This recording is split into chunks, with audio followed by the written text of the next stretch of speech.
Because the world of myth is holistic, with everything a part of everything else, there is no simple narrative that can explain developments as they unfold.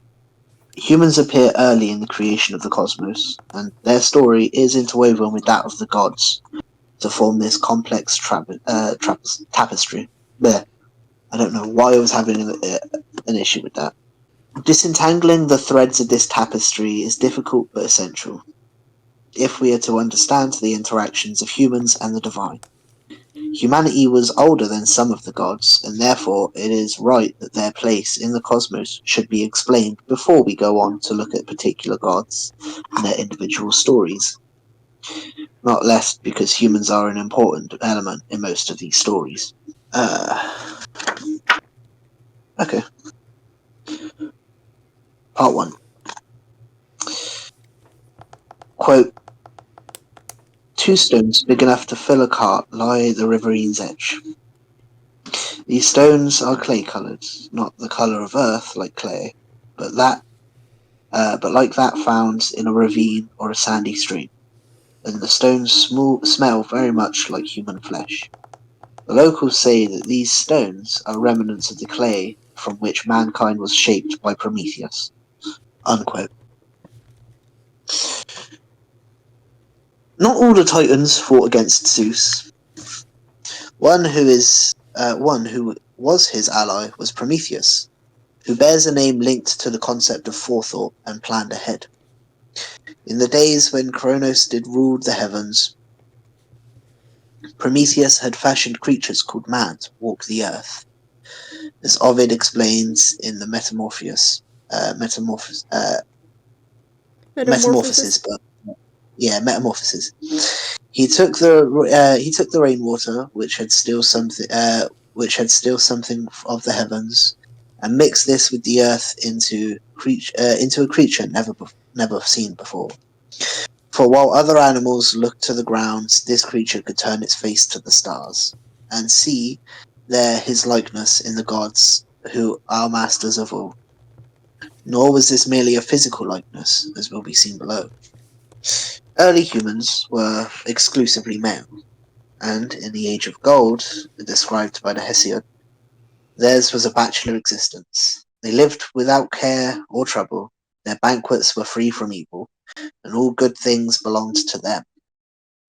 What happened to end this ideal is confused, and many different tellings of the tale can never fully be reconciled. But it would appear that the clash of divine wills brought about both the ends of the Golden Age and, not coincidentally, the creation of women. Yeah, ancient Greece was sexist as fuck. The tricking of Zeus. Prometheus wanted the best for his creations, yet he accepted that men must sacrifice to the gods, so he prepared an ox for the dinner of Zeus, rearranging the bones in one portion artfully beneath a layer of fat, but the other portion had meat and nourishing innards, all carelessly thrown down and coveted by the ox's paunch. "Take your pick of these portions, great Zeus," said the cunning Titan, "and after the sacrifice the other portion shall go to the humans." Zeus easily saw through this trick and was angered by the attempt.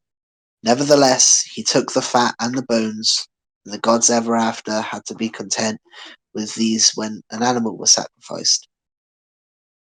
But there was a price to be paid for offering the gods the lesser share.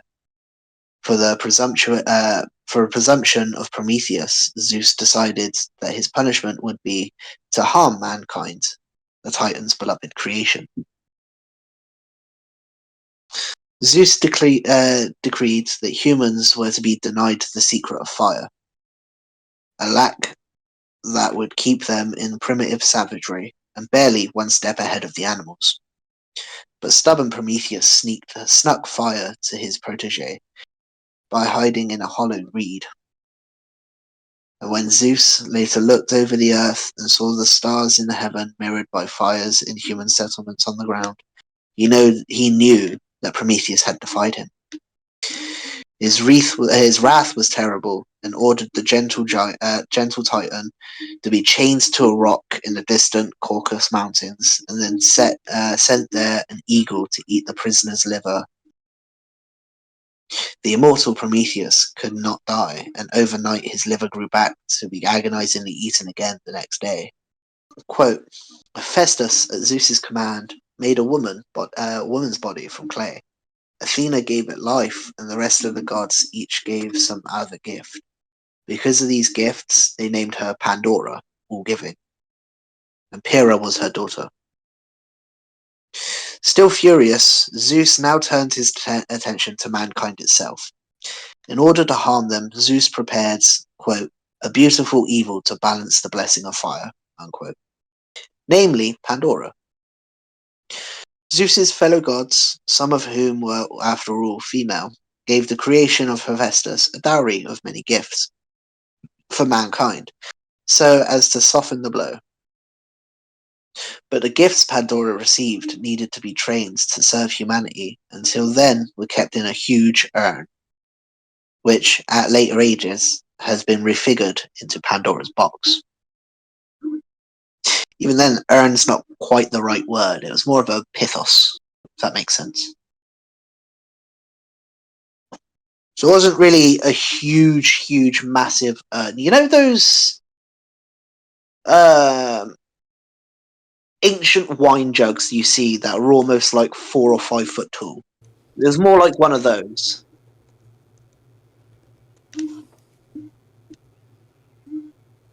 But like, a lot of people just reconfigured it into a box because it makes sense to call it a box, really. Like, Pandora's urn doesn't sound as good as... Zeus, however, gave to Pandora a gift that would undo the work of his fellow gods, the unshakable curiosity.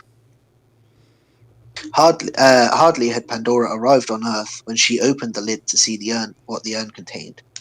Immediately, the creatures in the container flew out, and being as yet untrained to serve humanity, they become instead despair, jealousy, and rage, and the myriad diseases and infirmities that afflict humanity. All that remained was hope, which became trapped under the unbreakable rim of the urn, and which mankind was able to train and make a friend, as the other gifts in the urn had been intended to be, though in ways we cannot now imagine. Well, that one is not quite accurate. I have read a translated version of many different books, and the more agreed on consensus is that Pandora opens the urn because she was given the gift of curiosity anyway, so she wanted to know what was in it, but she didn't because how to explain it? She didn't because she was told it would be a bad idea to do so. However, she was egged on by her husband's Prometheus's brother. I have a question. So I think you earlier said that her daughter was Pyrrha? Pyrrha, yes. Which confuses me because I thought Pyrrha was the same name that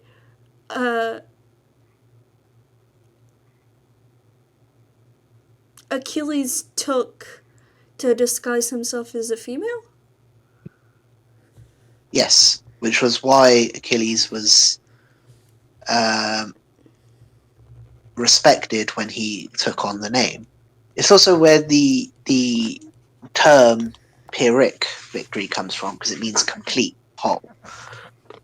You know, it means without loss, without failure. That didn't work out that well for him. Yeah, but like again, that's the point. Pyrrhic comes from the fact that originally it was just men, but there was always something missing when it was just men.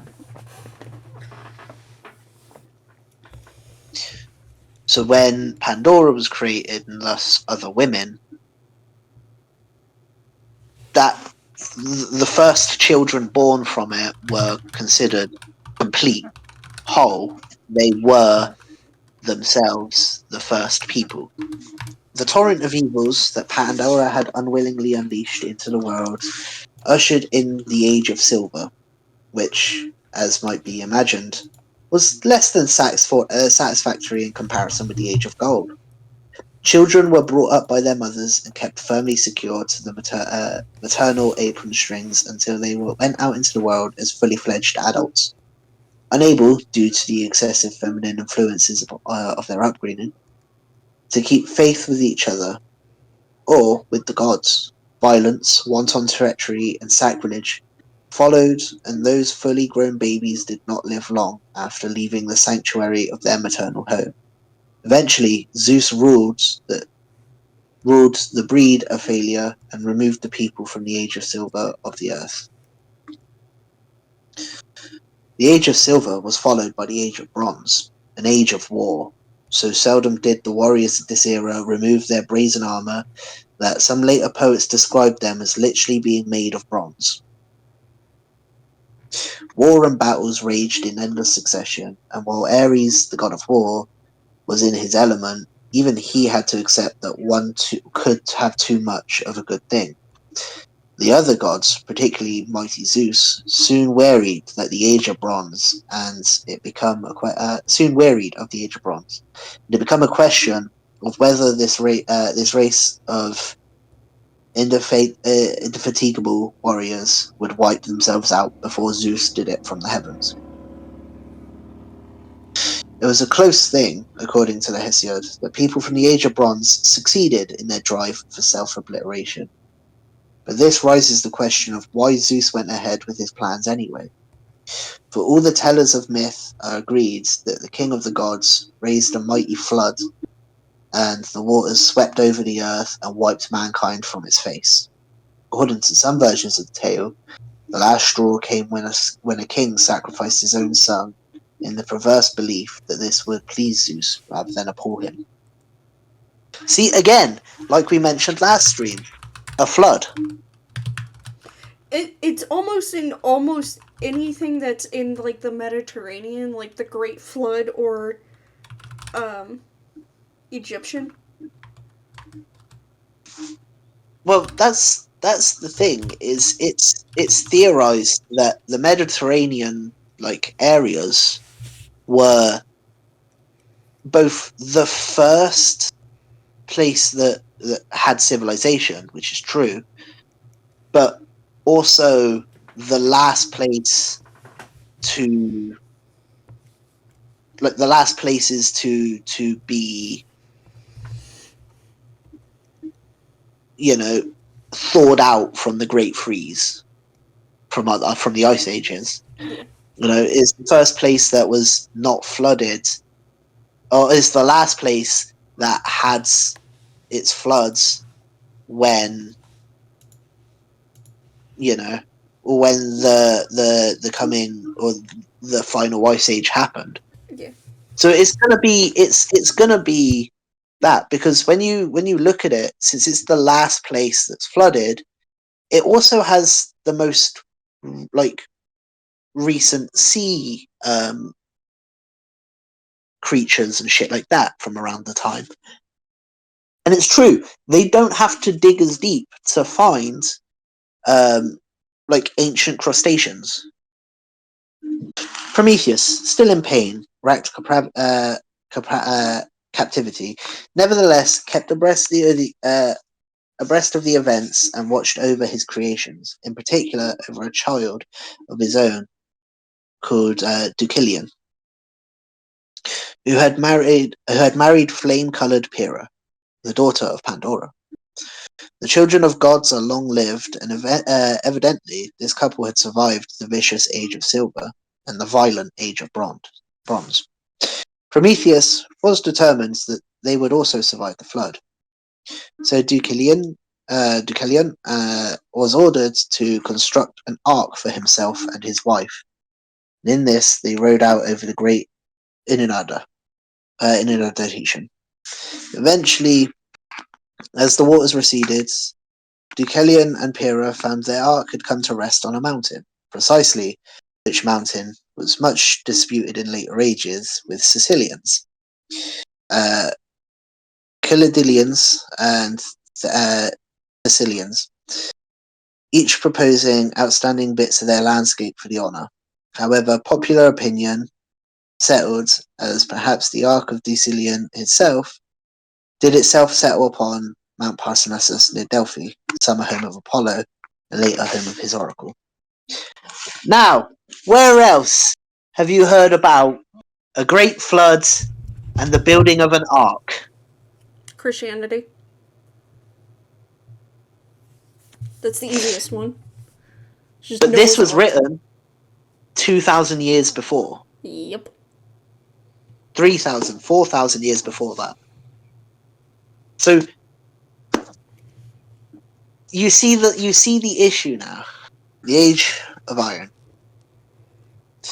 Zeus had been calmed somewhat after seeing the dramatic effects of his action. He had sent a message to the castaway pair, Deucalion and Pyrrha, through an oracle. "Cover your heads and throw the bones of your mother over your shoulder," he said. After initial puzzlement, for no one knew what had become of Pandora, the pair recalled that the mother in question was Gaia, the mother of all, and her bones were the stones that lay plentifully about. Deucalion and his wife did as instructed. When the stones hit the ground, they softened and changed shape. Those thrown by Deucalion became man, and those thrown by Pyrrha became woman. Thus were born the first generation of the Age of Iron, the men and women of the heroic age, whose lives indeed became the main substance of the mythology. The heroic age was followed by a time in which the tellers of the myths first wove their tales. The age of Homer and of the Hesiod. The iron in the age referred less to the development of iron tools, for even in Homer's day bronze was still commonly used, and more to the fact that iron was mundane in comparison to gold or silver or bronze.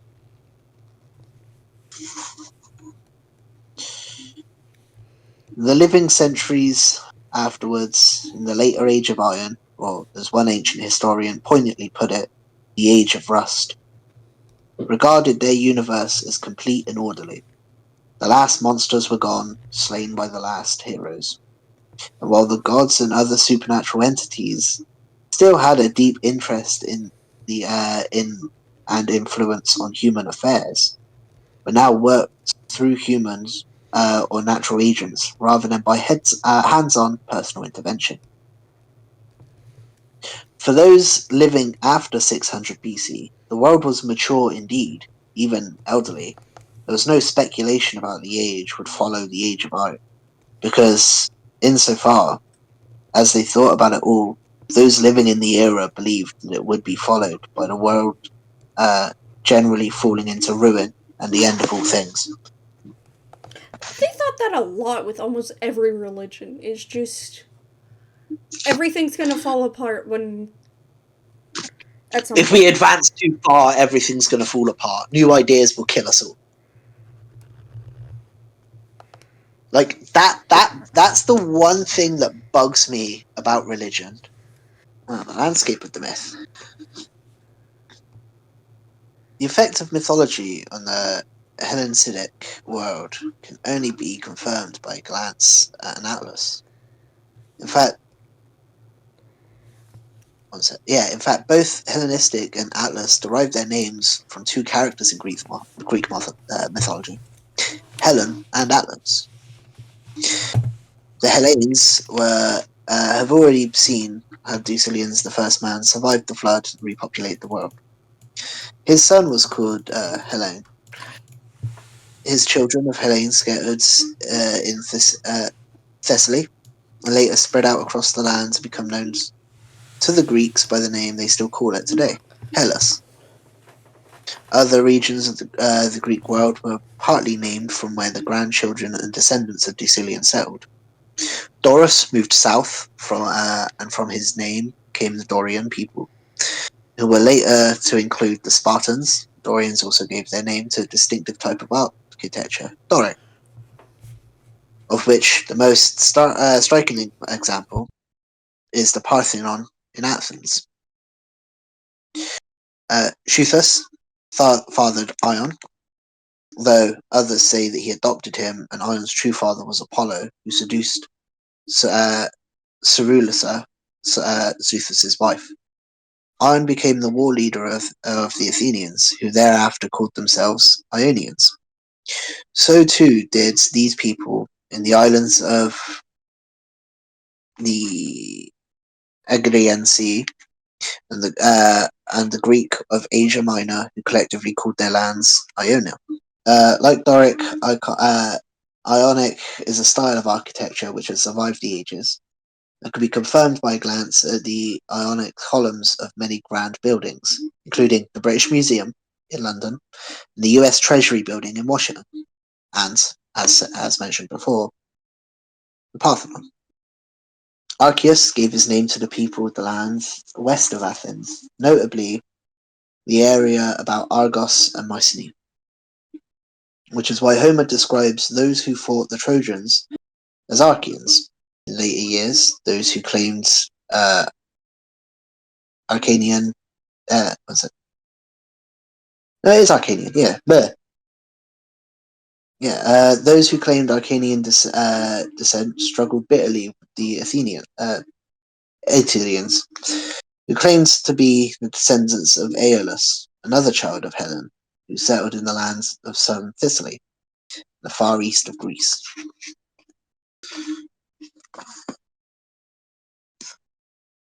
The children of Io, in a time before memory, Greek culture had already spread over much of the eastern Mediterranean. While today we might put this down to trade routes and wars, the ancient Greeks credited these Paragranians, I don't know, to Io, the beautiful princess from Argos. According to mythology, her children helped shape not just Greece, but also many of the nearby countries. Her descendants from one of the overarching family trees of mythology intermediately intertwined with with other two great family trees, which are that of Atlas and Helen. One of the hazards of being a beautiful princess in the early days of the world was that there were not many people yet about, and Zeus was particularly attentive towards beautiful princesses in his mission to make more people. After discreetly covering Argos with a cloud to prevent Hera noticing, Zeus ravaged Io. Then noting that a suspicious Hera was already dissolving the cloud, Zeus quickly disguised Io as a white heifer. Hera was not convinced by the deception, and so asked Zeus to present her with their heifer, which Zeus could not refuse to do without giving the game away. Hera sent Argus, the monster with 100 eyes, to guard her new acquisition, while she made enquiries into its provenance. But Zeus had Io stolen away by Hermes, who slew Argus in the process. Hera transforms the eyes of Argus to the tail of her iconic bird, the peacock, and sent an enormous gadfly to torment Io and prevent her from finding any rest. After being transformed into a heifer, Io crossed over into Asia Minor by swimming the strait named after the occasion, the Cow Crossing, or Bosporus. Unable to settle in the east, she moved south, where she finally bore the child by Zeus that had been crying, or that had been carrying. Sorry, Agarioptus was his name. To the country that was one of her descendants. That descendant of Io, to whom Zeus also took a fancy, was Europa, who gave her name to a continent. After being transformed into a heifer, Io crossed into Asia Minor by swimming in the strait named after that occasion, the Cow Crossing, or Bosporus. Unable to settle in the east, she moved south, where she finally bore that child by Zeus that she had been carrying. Aegyptus who gave his name to that country, was one of her descendants. Another descendant of Io, to whom Zeus also took a fancy, was Europa, who gave her name to a continent. Danos also descended from Io, returning to the ancestral home to become king of the Greek city of Argos. His numerous children were all daughters, so Aegyptus, who had 50 sons, came up with the ingenious plan of marrying his sons to Danos' daughters, and thus eventually adding the Argoloid to his already extensive empire. Danos pretended to go along with the idea, but at his urging, all of his daughters killed their husbands on their wedding nights, with the single exception of Hypermenstra, who actually liked the man who she was paired with. The daughters subsequently married aggressive youths, so by the time of the Trojan War, of Danos was synonymous with Agrev. This was why the modern phrase "beware the Greeks bearing gifts," such as Trojan horses, in Latin, Timio Danos et dona Francis, as in more precisely translated as "I fear the children of Danos, even if they carry gifts." The idea was marry 50 sons to the 50 daughters of an alternative king and just expect that to go over well. It didn't. No, because political marriages never go over well. Let's just be real. Agamemnon, the king of the Argoloid at the time of the Trojan War, was another descendant of Io, but this time by way of Pelops, an immigrant from Lydia in Asia Minor who went on to give his name to the Peloponnese. Io also numbered several heroic sons in her line, perhaps the most notable being Perseus and Heracles, the latter being significant in the geographical investigation because of a number of towns called Heraculae. Heracles, sorry, not Heracles, being Perseus and Heracles, the latter being significant in the geographical investigation because of a number of towns called Heraclea, sprang up in honor of the demigod's feats. One Roman version of the town, one Roman version of such town, Herculaneum, was preserved for prosperity under mudslide from Vesuvius at the time the Pompeii was at the same time Pompeii was buried in ash. Because the destruction of Pompeii by a volcano was absolutely enough, the gods then decided to just bury another town in mud. So they've actually been able to excavate this town and get skeletons from it, but not Pompeii. Because everything's basically concreted in Pompeii. Yeah, so effectively everyone in Pompeii was like flash boiled and then covered in ash. So like no one really had a chance to run. No one straight up had a chance to run. Like it was like instant. Can you imagine boiling to death in an instant? That would suck. It's horrifying to think about. Of Troy in Asia. The Titan Atlas, the brother of Prometheus, has given his name to a mountain range in the major mountain in North Africa. 1 second. Yeah. A major mountain in North Africa. It was he who led the assault on Olympus in the battle between gods and giants.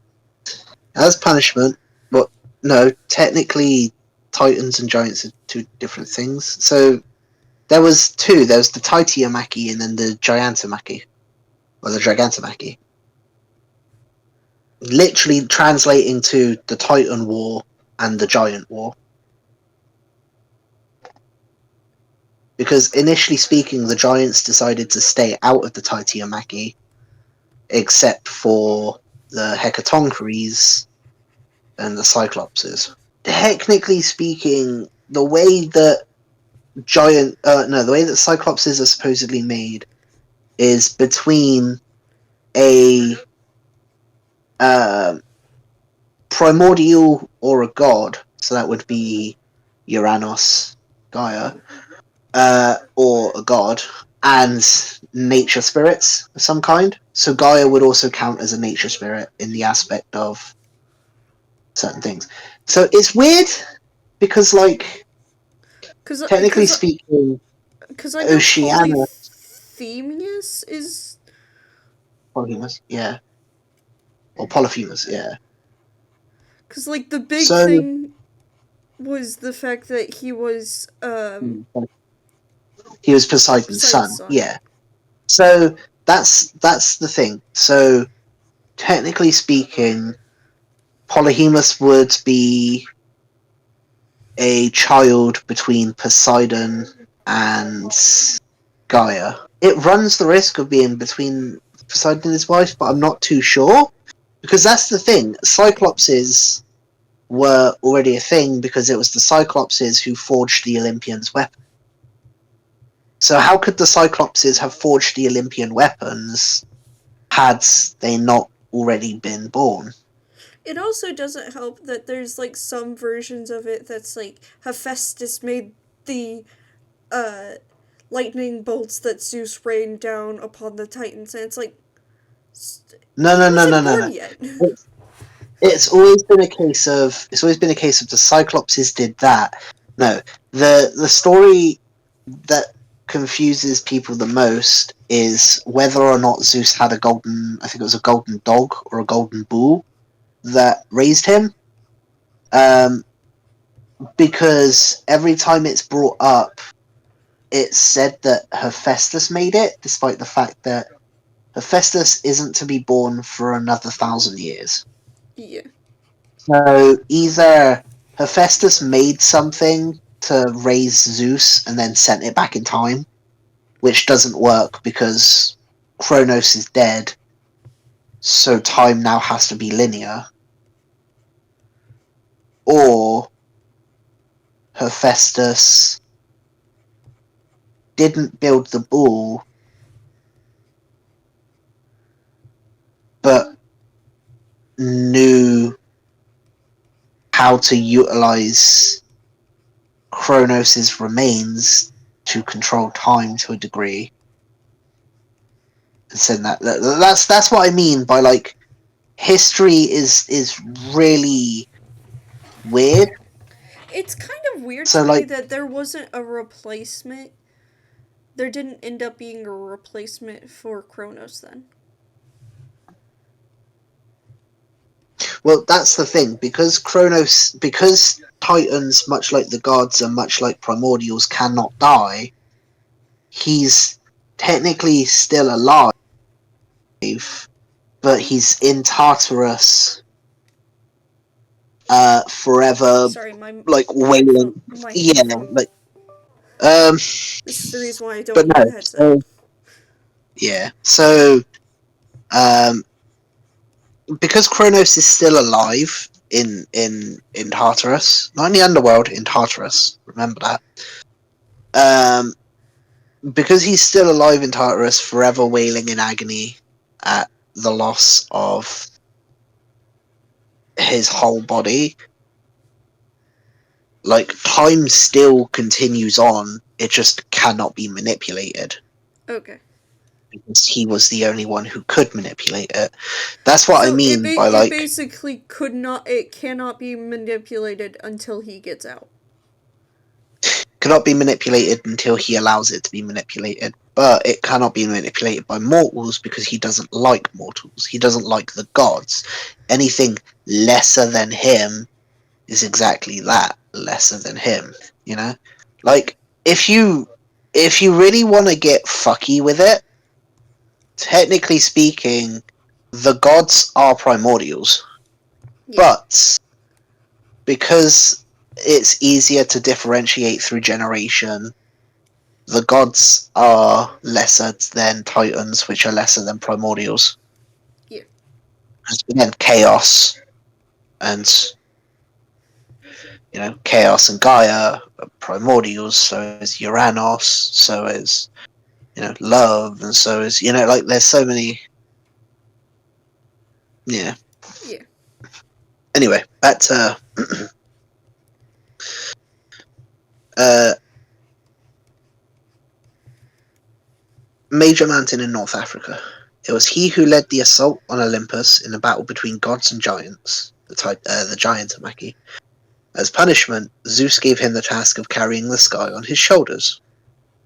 Before he took up the heavens, Atlas found time to father several children, including the 7 sisters known as the Pleiades, and a daughter called Dione, or Dion.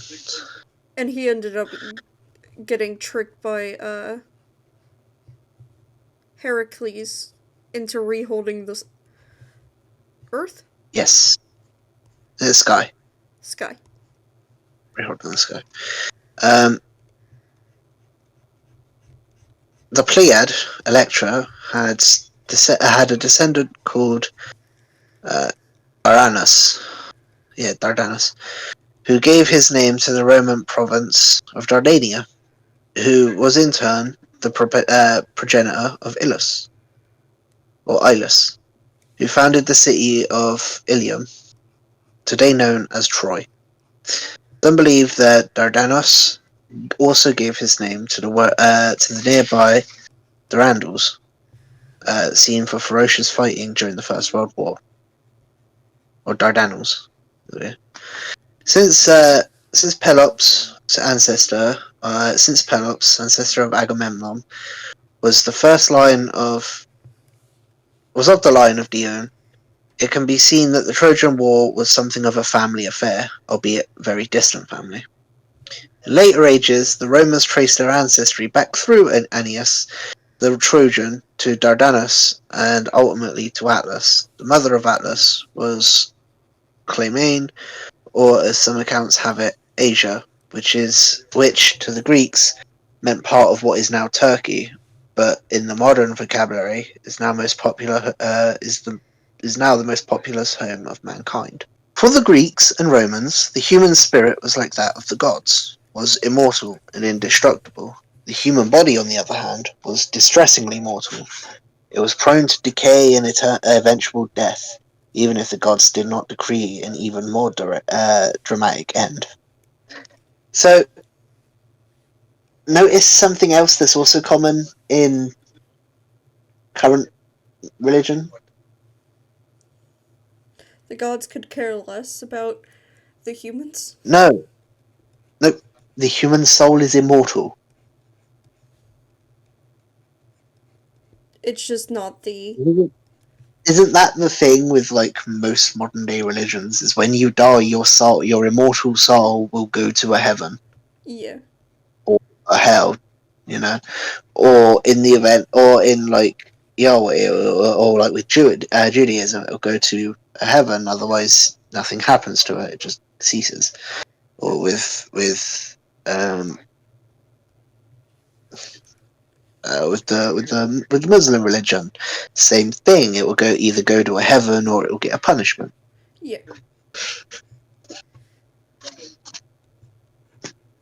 It was prone to decay and eventual death, even if the gods did not decree an even more dramatic end. Yet, to the ancients, death marked but another step in the development of the spirit.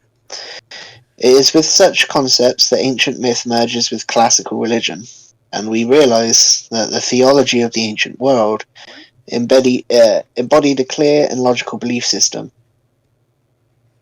as sophisticated as any that exists today. This is nowhere so evident as the journey of every human from birth to death and far beyond. Life on Earth. In classical mythology, all living things were at the moment of their creation filled with the spirit of the divine. Virgil, the Roman poet of the 1st century AD, puts this most clearly in his epic poem, the Aeneid. Which is... Or the Aeneid. Isn't that just, like, the, Yeah. thing to the Odyssey? No, it wasn't him who wrote the Odyssey, it was Homer. No, Yeah, I know. you're on about Dante's Inferno. Well, Dante based Dante's Inferno off of Virgil's Off of work, and then Virgil created his work based off of Homer's work. Yeah. So And thus we ended up with Christianity. all in all, These people are just writing fanfics. I mean, you're not wrong. And we don't know if Homer's version was a fanfic or if it was true or not. No, it was true. Shut up. My femboy went on a 10-year long journey. Got lost for another 10 years. I got lost for another 10 years. Leave me alone. No. From the epic poem, the Aeneid, or the Aeneid. Quote, from the divine essence that moves the universe, all life arises. Human beings, animals, birds, and even the monsters with which move below the marbled surface of the ocean deep. The origins of each mind and spirit have their beginnings and their power in the fiery heavens. End quote.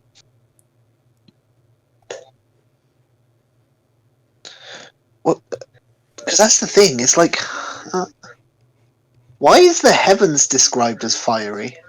Did Christianity literally take this and just go, we want hell to be fiery and our heaven's gonna be cold, so we're just gonna flip it?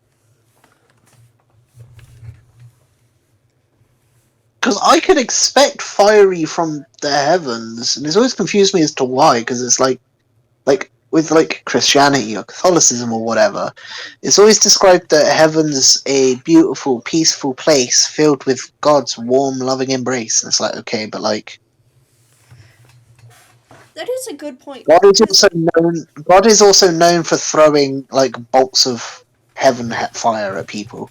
Yeah, what I don't get is the fact that even like in actual scientific terms, you've got the inside of the earth, which is all like lava and stuff, which I would assume is where they get like Tartarus and stuff from, because Mm-hmm. they thought the caves to the underground were all Entrances. entrances into the underworld. Well, Yes. that would explain why they fucking think hell, but why is heaven seen No, as also that? I would think it would be seen as cold. because the thing that's surprising is that the underworld isn't the underworld in like ancient myths, like let's say Greek and Roman, isn't described as fiery, isn't described as really anything. It's just described as like Because an endless I thought field of. Tartarus was the only one that was. No, Tartarus is cold and dead. No life survives there. Oh, well then. Here, let me go back a few pages to re-describe Tartarus.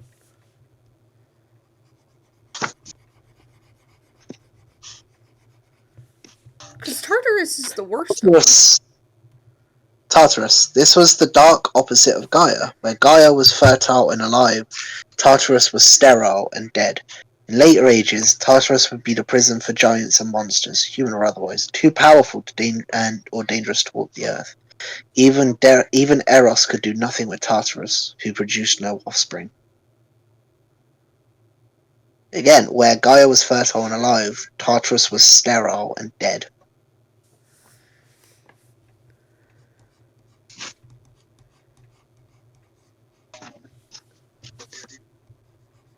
So then where do we get the other two? What other two? Cause we have Tartarus, which is the one where they send like No, you Sisyphus. don't send. Yeah, so okay, so that's the thing. So Tartarus is considered below the underworld. Like it's so that's the thing. Tartarus is a primordial. Tartarus is the very embodiment of death and decay and nothingness. Well, I thought it's also The like only one. things that survive there, like the only things that survive there for more than a split second, is the immortal. That's why they send Prometheus to have his. Well, no, they don't send Prometheus, but they send, like I said there, uh, Sisyphus. You know, because he's constantly rolling a boulder, or they send. the Um, the guy who's always reaching out for the food or trying to get into the water to get drink. Tantalus, no, he's in the underworld. So again, I'll Oh, explain all of that properly later. Okay, let me explain it all properly now. Actually, so the thing with the underworld is it's what Hades rules because Tartarus cannot be ruled. yeah. So there was effectively a space between Earth and Tartarus. So Hades took that space and said, "I shall rule the dead here." Which is also something funny I find is the comparison between um Hades, which is like the world of the underworld and the name of Mhm. Hades, and then you compare that to Pluto, Who which still I rules over Hades. which is the Roman equivalent basically. But even looking at the planet of Pluto, it's just an icy, barren wasteland. Yeah, that's exactly my point. Is that death until organized religion has always been considered Cold. a cold, dead nothingness. Unless you Which is are which is unless you're sent to the underworld where your spirit will walk through a it will walk through the fields of a fossil until it reaches the end. When it reaches the end, it can drink from the river Lethe and be reborn. But through the spirit of but though the spirit of man was of the heavens, the body was shaped by Prometheus from earthly clay. Through the body was and though the body was necessary for a human to experience life on Earth, the body also acted as a windowless prison for the soul. Held within the body, the soul could only experience external reality through the crude filters of the flesh, and was subject to the rough passions and coarse desires of an earthly existence. As Plato famously put it, our perception of reality is as close to reality's true nature as the shadows that the outside world throws onto a cave wall. The spirit was tainted in the body and then slowly purified in the underworld. that's The weird underworld was because not hell. that's weird because it makes The underworld was not hell, which is a place designed specifically for the suffering and punishment. How a person lived in life while on Earth certainly had a bearing on what happened in the afterlife, but by and large, the classical world was less judgmental than many other contemporary and later cultures. Partly, this was because even as a human lay in the maternal womb, Clotho and of the Moirai wove the threads of his or her life, and Laches, the second of the Dread Sisters, measured its length. The Moirai are the children of Nyx, who are also called the Fates. But the actual Greek means something more like allotters. Thanks to the Moirai, what happened to a human during his mortal days was largely preordained. The important thing was instead how a person's immortal spirit coped with whatever destiny threw at it.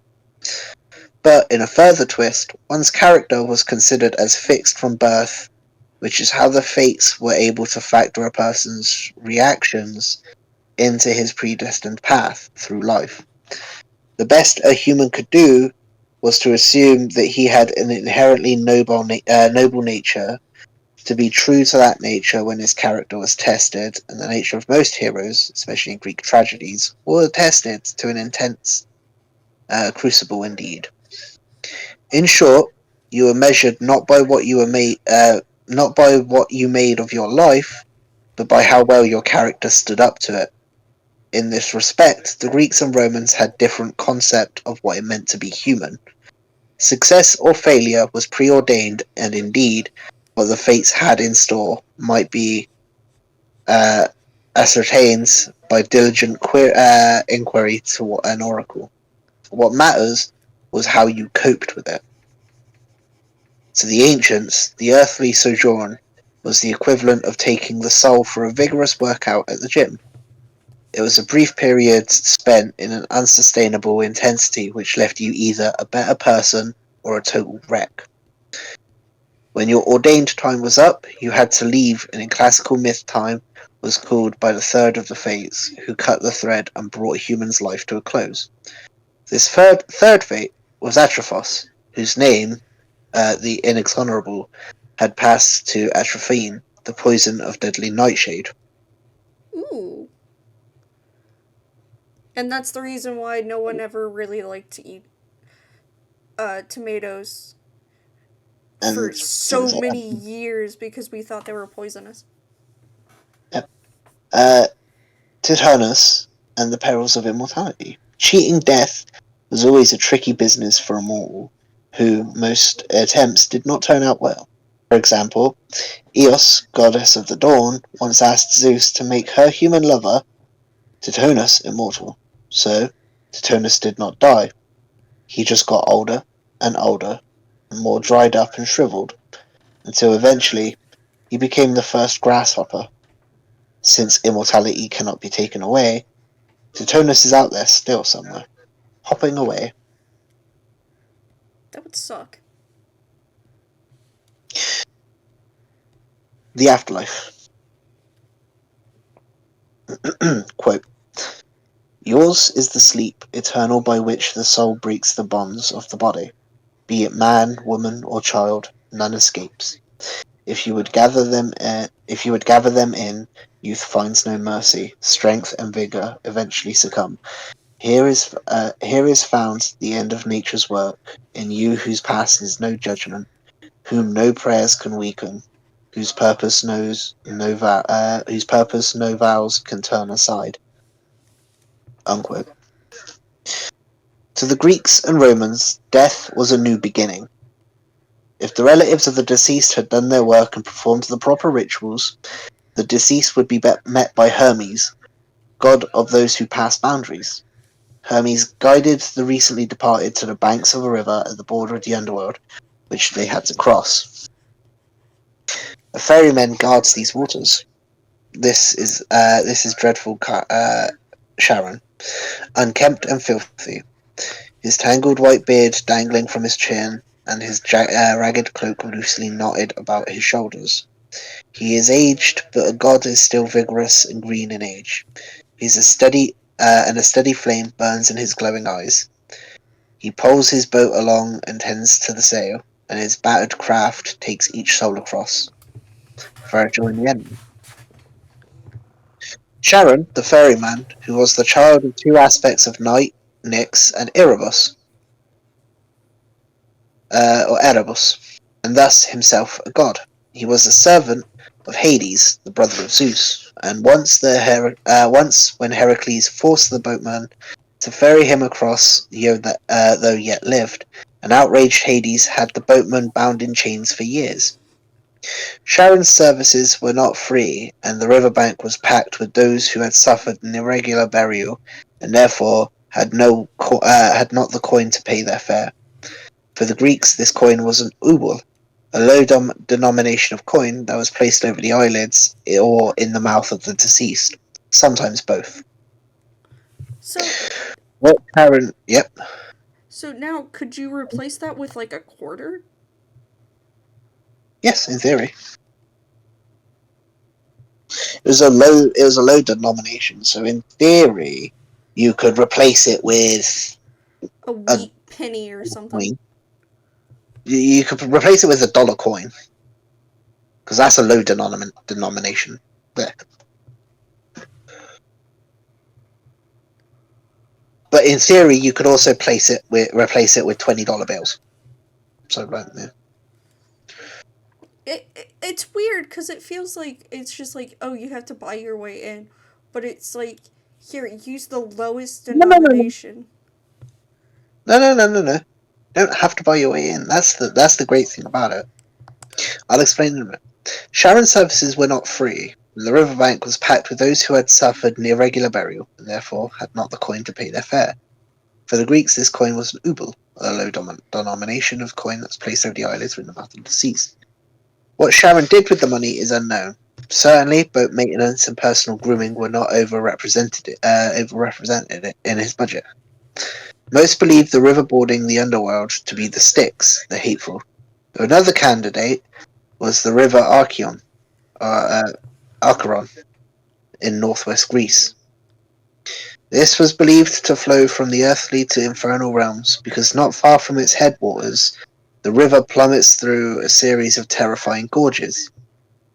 The ancients thought that some part of the torrent plunged straight into the underworld, while the remainder went on to the wind its peaceful way to the sea. It's hard for living souls to enter the underworld because they carried to it guarded by the great three-headed watchdog Cerberus. This is such a good boy, Cerberus is. He's such a good If boy. the living stumble across the portal he guards, Cerberus makes sure that trespassers continue their journey as the recently and messily deceased. So that was the thing. Sharon would force people to wait. Like, if they couldn't pay, he would force them to wait because everyone must continue their journey.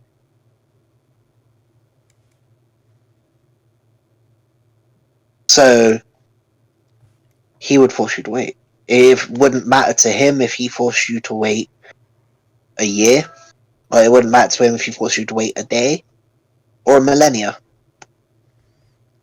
He will force you to wait. But if you have the coin, you don't have to wait? No, because you can just pay him. Oh. That's the thing. No matter what, he gets paid. He gets paid in your time or your coin, but not both. So you need to toss a coin to your ferryman. Yes.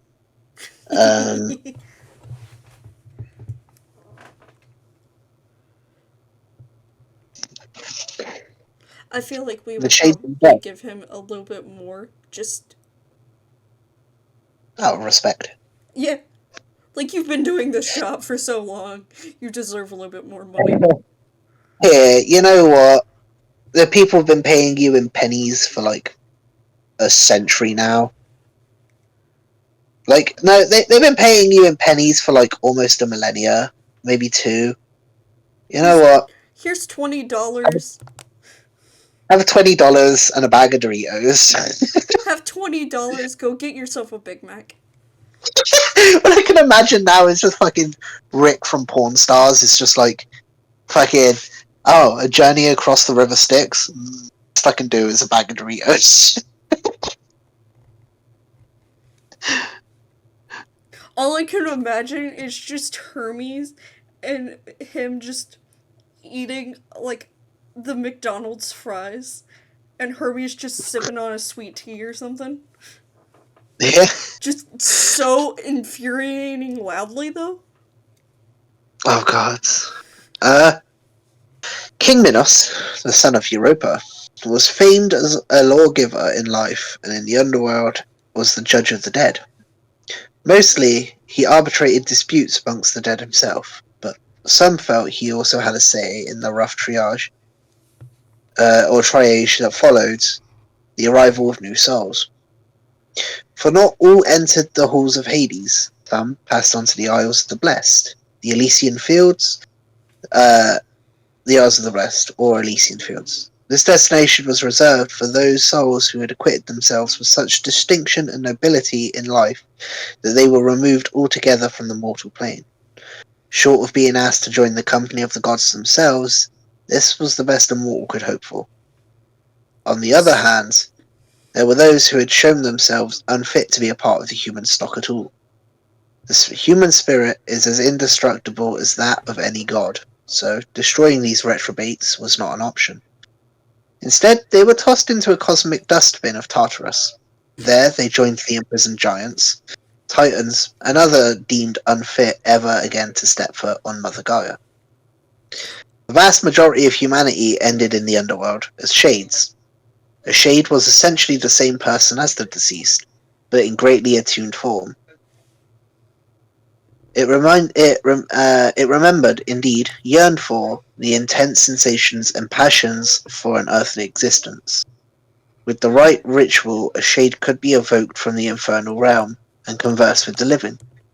Thus, Odysseus once sought counsel from the dead, feeding them with blood from sacrificed victims, which he poured into a small pit dug from the earth. Quote, I took the sheep and cut their throats over the pit, and let the dark blood flow. Then there gathered the spirits of the dead, brides and unwed youths, old men worn out by labour, and tender maidens with hearts still new to sorrow. Homer, The Odyssey. End quote. The counsel of the dead might be of limited use, for the wits of the shades were attuned to the rest of them, but at least their memories were often clear. Those who had lived most intensely, such as Achilles, suffered most in the pale, tasteless world of Hades. I would rather be the slave of the poorest bonded servant on earth than king of the underworld, the hero famously lamented. One time, in the underworld was variable. Some philosophers considered 1,000 years a reasonable period to cleanse the soul of the accretion of human passions and earthly cravings. It had acquired while in the body. Much depended on the quality of the life the person had lived. A depraved individual, indeed, a very long time for contaminants of life to leach from his soul. Well, an required ascetic, sorry. Well, an ascetic required only the spiritual equivalent of a quick wash up and brush.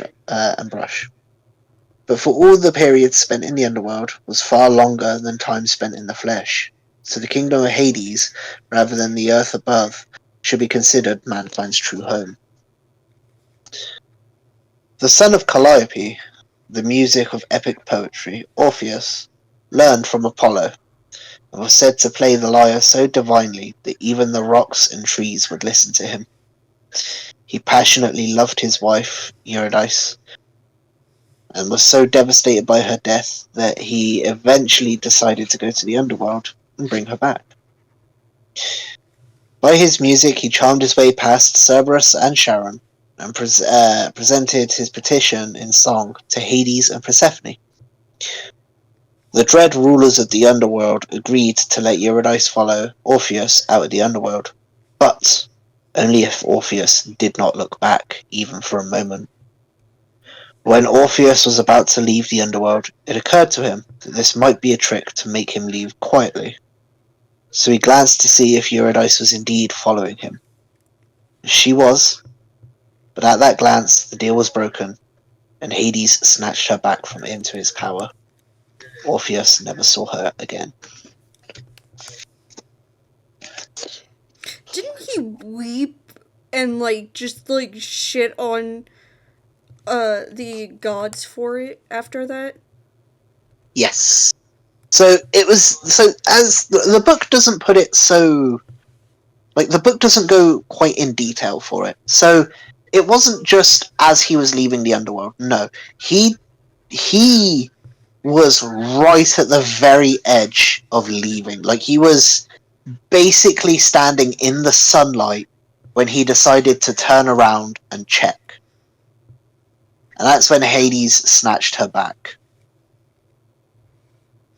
I do like the modern thing of the reason why Hades gave that to him is because he knows that he wouldn't be able to do it because of how much he cares for Persephone. Yeah, So like that's the thing.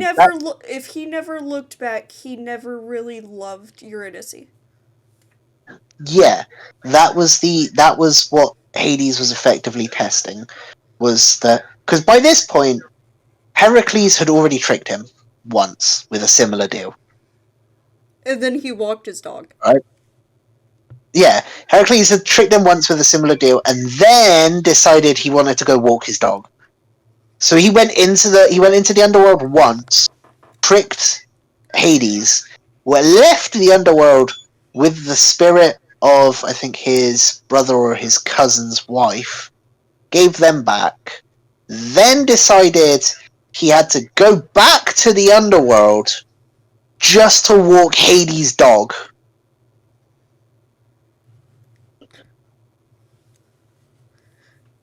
And if I Yeah. remember correctly, Cerberus really liked that walk.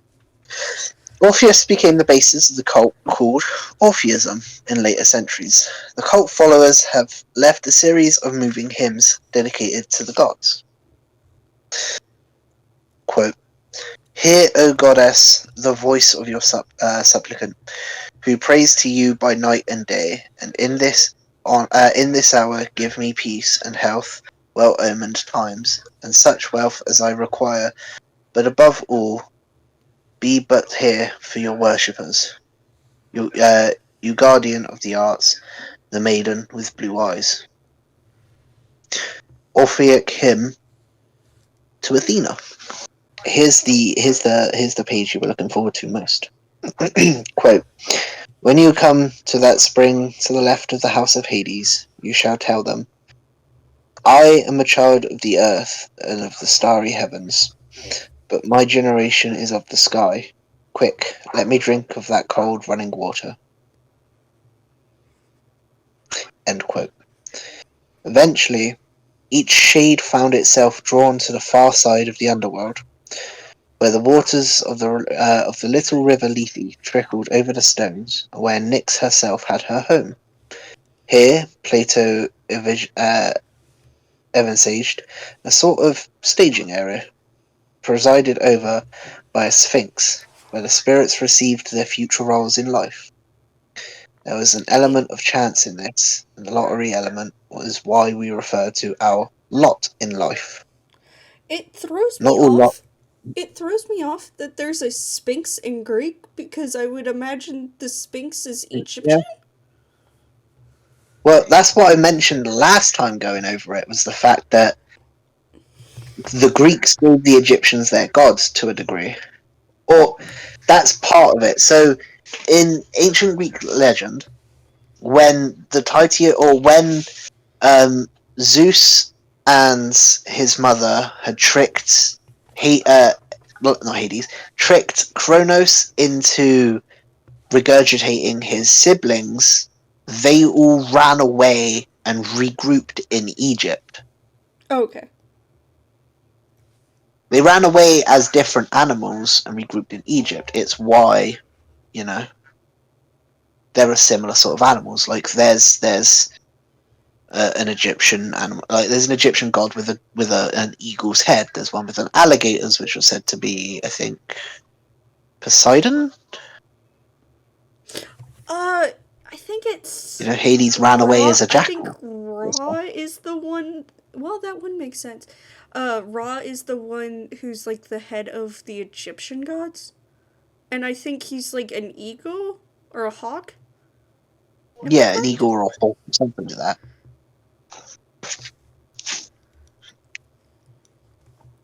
I mean, it does make sense that Hades's would be a jackal. Well, I would imagine that.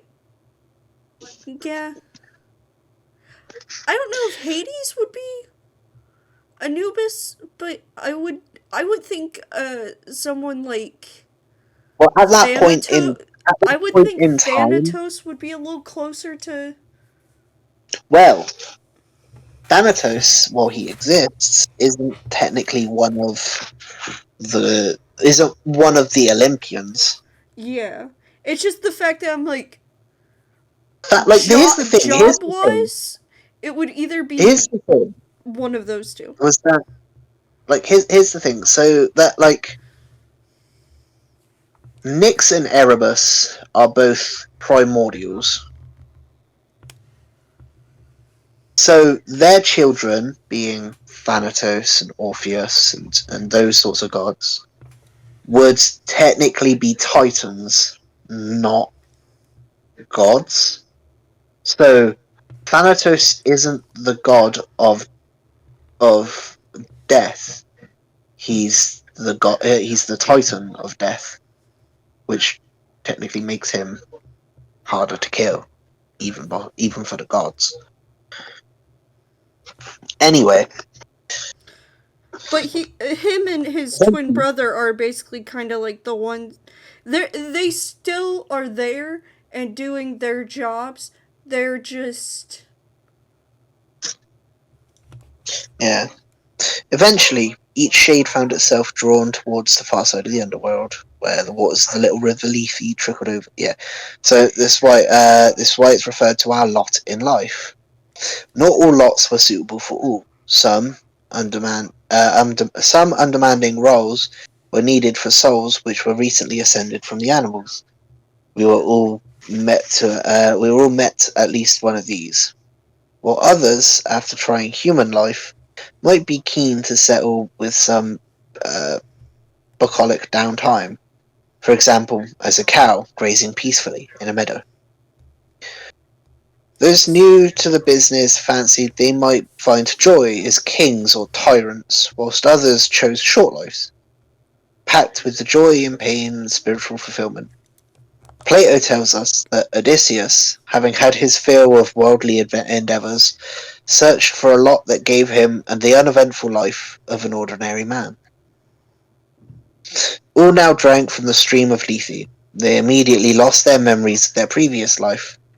They were again pure spirits, with the passions and misdeeds of their former lives purged, with the past erased, but with characters developed by previous experience. The spirits now lay down to sleep. They would awaken in the infant bodies they had chosen, and their adventures would begin anew. Some Greek cults, well, I hate calling them that, some Greek cults taught that by avoiding Lethe and drinking from the nearby stream of the Mnesamine, or memory, one could emerge from the underworld with the recollection of a previous life intact. Lethe was the personification of the daughter of Eris, and was the goddess of oblivion. The idea of forgetting it all has made Lethe a powerful image in many modern poems, and the chemical compound ether was used as an anesthetic. It was originally called Letheron, or Letheron. Application of the waters of Lethe cocktail. Step 1. Take out 2 ounces, approximately 30 millimeters of gin, 1 ounce, approximately 30 millimeters of strawberry liquor, half ounce of orange juice, half ounce of pineapple juice, and 1 tablespoon of superfine sugar. Step 2. Shake vigorously with ice, strain to a cocktail glass, and drink. Step 3. Repeat until you either don't remember your name or have forgotten how to lift the glass. Note that excessive reviewers risk going on to taste the real thing. The Great Gods, the first generation. Before we approach the great gods of antiquity as individuals, it is necessary to discuss what these gods were, for we cannot understand the nature of myth if we think the gods merely as spiteful super beings with poor impulse control. For the gods should not be seen as humans with exceptional powers, but as forces of nature which the ancients believed had a human aspect. Each god controlled or embodied one or more of these forces, and it is this concept which we need to examine in some detail before going on to meet the first generation of Olympian gods. I think it's From the better. Greek, I think it's yeah, better for it to be gods with like almost more human than it is for a god who's omniscient. Well, like I've always said, if a god is all knowing, he can't be all good, and if he's all good, he can't be all knowing. From the Greek and Roman point of view, refusing to believe in the gods was like not believing in gravity while falling from something high, an odd concepts and irrelevant to the central issue. The existence of the gods was independent of the belief in them. For example, everyone will accept that a fertile seed placed in warm, moist earth will put out shoots, and conditions being right will become a new plant. Today, we call this genetic programming. The Greeks called it Demeter, who was Ceres to the Romans. Belief is either Belief in either is non-essential for the growth of the plant. Similarly, the seasons of the year change in regular succession, whether we believe in them or not.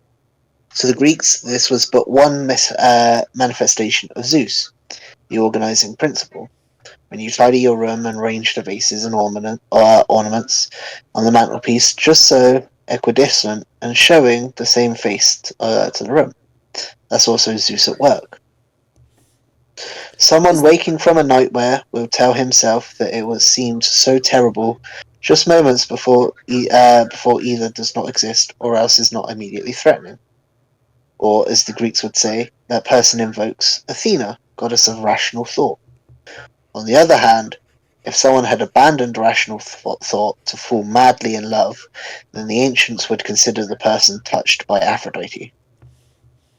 In other words, the forces represented by the gods of Greece and Rome are real. The only question is whether they are self-aware, intelligent, and interested in human affairs. Ancient philosophers wondered about this too. But before rejecting the idea out of hand, remember that all major religions consider their gods to be self-aware, intelligent, and interested in human affairs. So the belief of classical religion is in no way exceptional. Therefore, Greek and Roman myth must be seen not as collection of superstitions and comic book superheroes, but as a genuine belief system, deserving of the same respect as other human efforts to comprehend and engage with the divine. We might note that some of the more colourful episodes of, for example, the Old Testament might have also been seemed somewhat odd if considered out of context by a non-believer. You get the issue there now? yeah. Like, that's the thing where it's all like, oh, they're heretics, their beliefs are weird. It's like, well, no, your beliefs are weird. What the fuck? Oh, they fell in love. Yeah, we call it Aphrodite. Or Oh, shot. Or if you want to he go fell in love Roman, with her, it's but she you got suddenly shot started by hating. Cupid's arrow. Yeah, it's like, oh, she fell in love with him, but he started to hate her. Yeah, that's Eros being a funny bastard.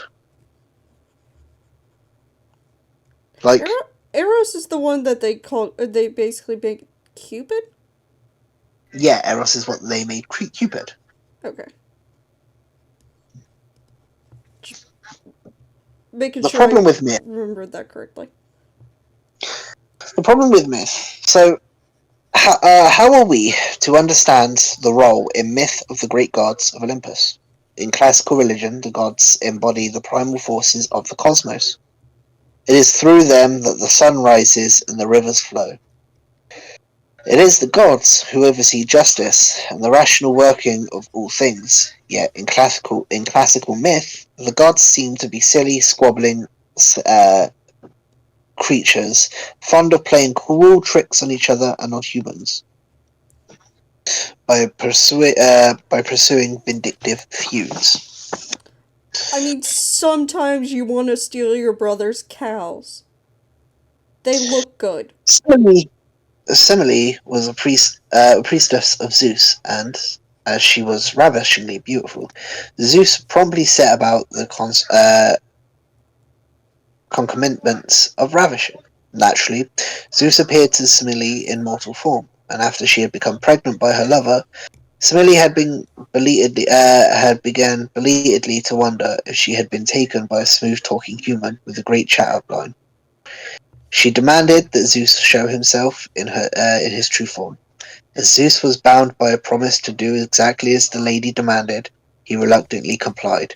I Exposed to the true radiant glory of the gods, Semele was instantly toasted to a crisp. I thought it was also the person who like said, "Oh, do you actually know if you're the person who Well, did that was actually Zeus?" It was just like Hera in disguise. no. So Hera was who caused Semele to wonder. Yeah, that's what I'm saying. I thought it was Yeah. So her. Hera effectively whispered into Semele's ear while she slept, like, "That's just a mortal man. Are you That's sure no. it's actually Zeus? Are you sure it's Zeus? How can you be sure?" May it You know, make she questioned her like Semele while she slept, and because she was asleep, now the idea of osmosis was learning things through listening to them while you slept was a thing. You get the issue now. Is that Semele yeah. was like, you know what? For some reason, I don't think you are Zeus. Show me your true form.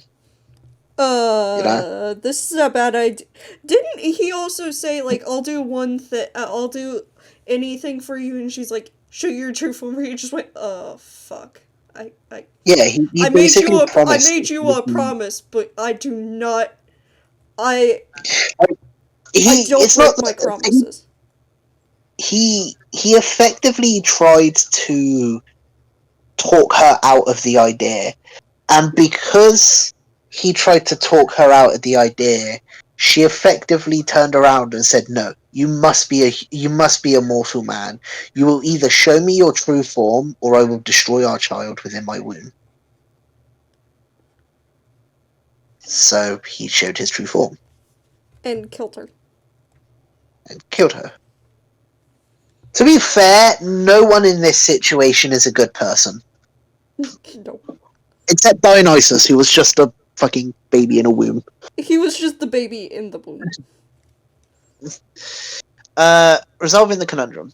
In this apparent inconsistency lies an attempt to answer the age-old question of why a just and loving God can allow bad things to happen to good people. Of course, Greeks and Romans partly answer that question by deciding their gods were not loving, except for in the sense which Zeus applied to his female companions. Furthermore, we have seen in chapter 2, they believe that much of what happened to a person was not in the hands of the gods, but tied to an immutable destiny mapped out by the fates. However, rather than accept that their lives was dictated by blind, immutable force, most people in antiquity wanted, no, demanded that their gods should, every now and then, bend to the inexorable laws of nature to give some deserving mortal a break. We've already seen that the gods had aspects, particular facets of their power, which could be viewed separately from the others. Therefore, to deal with humans, each god had a human aspect. And, being human, this aspect had its unattractive side.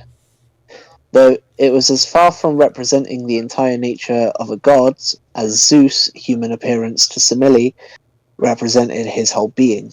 In fact, as will be seen, Semele was anyway fated to perish on seeing the true nature of Zeus. For it was through her death that the thrice-born god Dionysus would come into the world. There was much more to the ancient gods than their loves, their jealousies, and their minor feuds and favourites. Yet it was these that engage our attention. For being human, we are interested in the human side of the gods, especially as it is on this human aspect that the ancients blamed much of the random nastiness that is said that is a sad but integral part of life.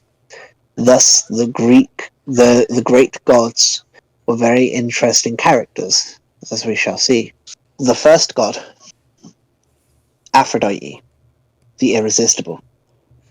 Her parents are Uranus and an adamantine sickle. That's literally how this book has it written, was that her parents are Uranus and an adamantine sickle, which is kind of fucking funny, in my opinion.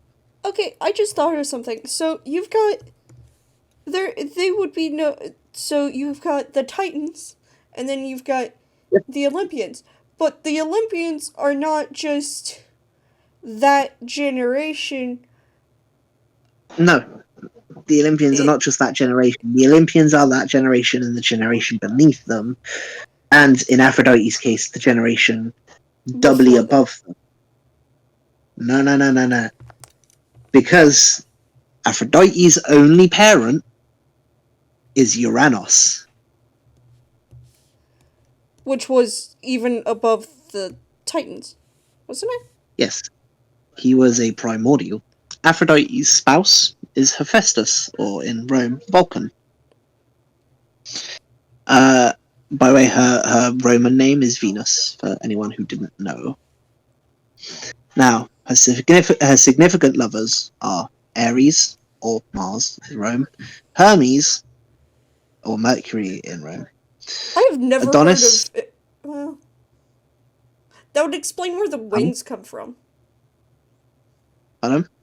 I'm like sitting here. I'm like, I've never heard of Hermes being with her, but I think there was like one or two of her children that had like wings like Hermes. Yes, So that would there are explain one or it. two. Adonis and Croesus.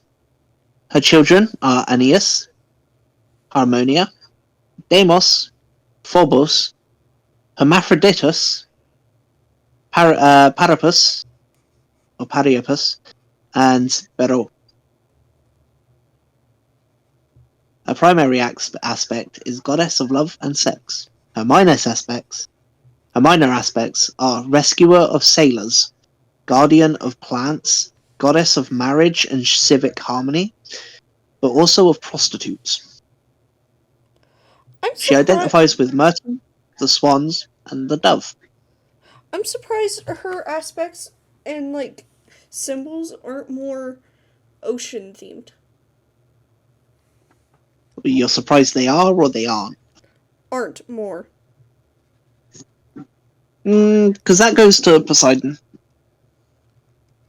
Well, because yeah.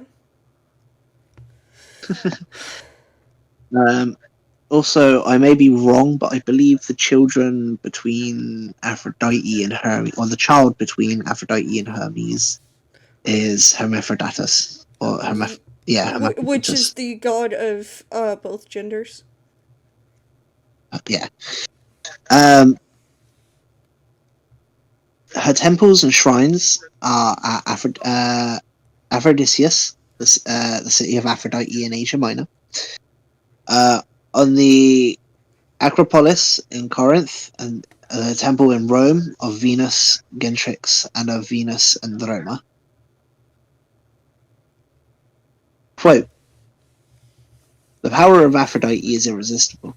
She moves through the air. She dwells in the sea wave. She plants the seed that brings love from which all of us on this earth are born. End quote. In one sense, Aphrodite is among the elder gods, for she is of the generation before Zeus. In addition, all of the gods, with 3 exceptions whom we shall come to later, were as subject to her influence as mortals, and, as many mismatched and star-crossed lovers will testify, Aphrodite is perfectly capable of using her powers maliciously. All is fair in love and war. Yeah, maliciously or benevolently. The girdle of Aphrodite made its wearers irresistible to whomever they wished to charm. and the hand mirror of Aphrodite, which is its small cross grip at the bottom, remains even today the symbol of her gender.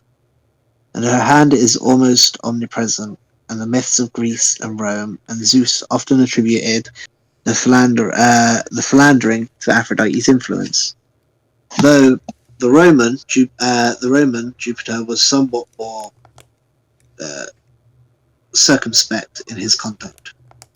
By some distance, the most famous depiction of Venus or Aphrodite is a damaged 2,000-year-old statue at the Louvre known as Venus de Milo. One has never had to look far to find Aphrodite. Even today, for example, in the night sky, since Aphrodite is Venus, the evening star. As Venus, the name Aphrodite took from minor Roman fertility goddess. The lady is not only a planet, but also a crop of nasty disease spreading by the act of love. As Perone, the incarnation of carnal love, her pictures, pornography, have attracted the excited attention of senses over the ages. Well, foods that are supposed to increase sexual desire, i.e. oysters, are aphrodisiac. The lady pops up in unexpected places, such as in connection with blood reds, an enemy that represents the mortal remains of her beloved, the beautiful boy Adonis, who was killed while hunting Burrow. The brother of Adonis and Aphrodite become in Beirut, or Beirut, the city known today as Beirut. Aphrodite has an illicit romance with Ares, the god of war, for love and war are often paired. Two of her children from that dalliance, Deimos and Phobos, Panic and Fear, still circle their heavenly father, whom the Romans call Mars. Phobos is still frequently found on Earth in hundreds of aspects, from the fear from I can't say that ablutophobia, the fear of washing or cleaning, to zoophobia, the fear of animals. Fun fact about the girdle of Aphrodite. It said that every god had a weapon, Aphrodite included. Her weapon was her girdle, meaning she would quite literally take her belt off, wrap it around her knuckles, and deck people. That is her weapon. She would fucking punch people in the face with her belt. It's great. I love it. Aren't both This. Cause Pardon? I think, cause both the twins have bows. Deimos and Phobos? No, the other twin. No. Artemis and Apollo. Yeah. Yes. Artemis and Apollo have those. Aphrodite also had a child by Hermes, who was Mercury to the Romans. Yeah, and this child took the conjoined name of his parents, Hermaphroditus. Another child, parentage disputed, was the unfortunate Priapus, whose inability to consummate his overwhelming lust left him massively overendowed. He so passionately pursued a nymph called Lotus that the gods made her into the flower of that name. Which is also a common aspect in Greek myth, that the gods decide to chase a spirit or mortal, so the gods... I was going for the other one, because Lotus is the root that drives people to not care in the Odyssey. No. That would be the lotus eaters. That was a specific type of lotus. If you're thinking about different plant, that would be Pan and reeds. So Pan pursued a nymph who clearly wasn't interested. So she turned herself into, like, she found a pond, jumped into it, and turned herself into effectively like a reed, a pile of reeds. Yeah, and then he just turned it into his lion. And then, because she still had to breathe, while Pan was nearby, he heard her breathe and was like, "My, what a lovely sound! Where did it come from? Ah, this must be it." So he plucked it and then cut it up and turned it into his reed pipes. I find that a little Yeah, he fucked up. unintentionally killed The girl he the was nymph. lusting over. It's like here's that. He basically just went, "My, this makes such a beautiful sound. I wonder if this will get her attracted to me." While he's also cutting her up. It's pretty fucked. This is why I love like lore. The Trojan War came about, at least in part, because Aphrodite excited the love of Paris and Helen. Aphrodite took an active interest in the conflict because her son, a mortal called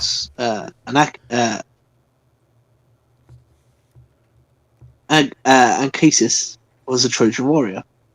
The son Aeneas was later to flee burning Troy after the Greek victory. His descendants would found the city of Rome, and among the direct descendants of Anchises and Anchises, but I can't say Wait, it. Anchises and wait, Aphrodite were numbered of Rome. Yep, you just said that he would be one of the founders of Rome, but I thought one of the founders of Rome were Romulus and Remus, who were. that was so. That's the thing. Romulus and Remus, while they were considered one of the founders, it was also more that it was Roman propaganda. Ah. Like the entire point of Romulus and The Remus. Romans strike again. Yeah, so the entire point of Romulus and Remus, I don't remember if it was it was Remus, I think that was it Remus that died? Or was it Romulus that died? It was Romulus who died, and then he named Yeah. Rome Yeah, because the. it was Rome after Romulus, yeah. So the idea is that they were found by a wolf and they were raised by the wolf. And then one day the wolf sent them off to go find to go find civilization. Well, they found the perfect patch of land for it while building a wall that they had come across so many times before. They got into a little bit of a dispute. Remus believed that no one should they should defend their wall and that no one should ever step over it. Romulus, on the other hand, believed the opposite, that they should defend their wall, but only when they're attacked. And because of this dispute, Remus basically told Romulus, "Do not step over that wall, otherwise I will kill you." Romulus then stepped over the wall, to which Remus killed him. Which the purpose of the story is basically to be said. Like I don't remember the whole conversation that supposedly happened, but the It's propaganda there is that one should be willing to sacrifice everything for Rome. it feels Like like completely anything. out of the moral aspect of it. It just seems like the world's first. I dare you not to do it. Fuck, you just did that. Now I have to follow through. Yeah. So like the entire purpose of the legend is basically that one should sacrifice everything for Rome. Because the only thing Remus had left besides that wall was Romulus. The she-wolf had sent them away. She said go find civilization. They hadn't found civilization, so they built their own. But because Remus believed Romulus's ideas to be a threat to their new civilization, he had to get rid of it. Sacrifice for the best of Rome was the idea behind Romulus and Remus. I don't like the Romans. So yeah, so that was effectively propaganda. I will go on time and time again. I do not like the Romans. I like the Romans, but for a different reason to why I like the Greeks. I Anyway, li- I I can barely say anything I actually like about the Romans, just because it's like it goes from Greek to Roman to we killed this one random guy and put him on a cross and he went missing for 3 days and now we've made a cult about him. yeah. Anyway, his descendants would found the city of Rome, and among the direct descendants of the Anchius and Aphrodite were numbered the Caesar of Rome's famed Julian family. In other words, it's supposed that Julius Caesar was a direct descendant of Aphrodite, but not He like Aphrodite's his he grandmother, he more like she's his he great didn't great get great. her beauty. He didn't get her beauty, and he didn't get her smarts. Nope. Wasn't he murdered after like 6 months, something Something like like that? that. He was not well liked, especially by Brutus. Aphrodite is not unexpectedly a favourite of many artists. Two famous depictions of her affair with the handsome mortal Adonis are Titan's Venus and Adonis from 1560, and Rubens' Venus and Adonis from 1630. Venus and Mars are often paired, for example, to amusing effect on Botticelli's Venus and Mars, 1485, where tiny fawns play with the lance of a swooning Mars while a fully clad Venus looks on. They also pair Piero de Cosimo's Venus, Mars, and Cupid, 1490. Louis Jean Francois, Louis Jean Francois Lagrange's Mars and Venus, allegory of peace, 1770. And somewhat explicitly in Joachim Wittel's Mars and Venus Surprised by the Gods, 1610 to 1640, and Paolo Verissi's Mars and Venus United by Love, 1570. Now, here's one of my favourite ones. Hestia, or Vesta, the domestic goddess. Her parents, Kronos and Rhea. She has no spouse, she has no lovers.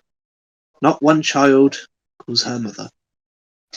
Her primary aspect is goddess of the hearth. Her minor aspects are domestic happiness. She identifies with fruit, oil, wine, cows of 1 year old. Her temples, oracles, and shrines, and the hearth of every home in civic centre and Greek cities, and the shrine of Vesta in Rome. Quote, Hestia in the high dwellings of all, both deathless gods and men who walk on earth. You have gained an everlasting abode for highest honour. Glorious is your portion and your right. For without you, mortals hold no banquet, where one does not duly pour sweet wine to offering in Hestia, both first and last. Hestia was the oldest child of Kronos, and, paradoxically, also the youngest. She was the last to be regurgitated. Hestia comes first was the rule of the Greeks and Romans. It was in part because of her elder sister status.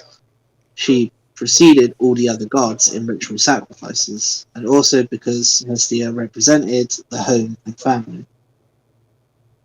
As a representative of peace and conciliation, Hestia voluntarily yielded her place among the Olympian gods, generally to Dionysus, though not all Greco-Roman cultures had the same gods in their pantheon.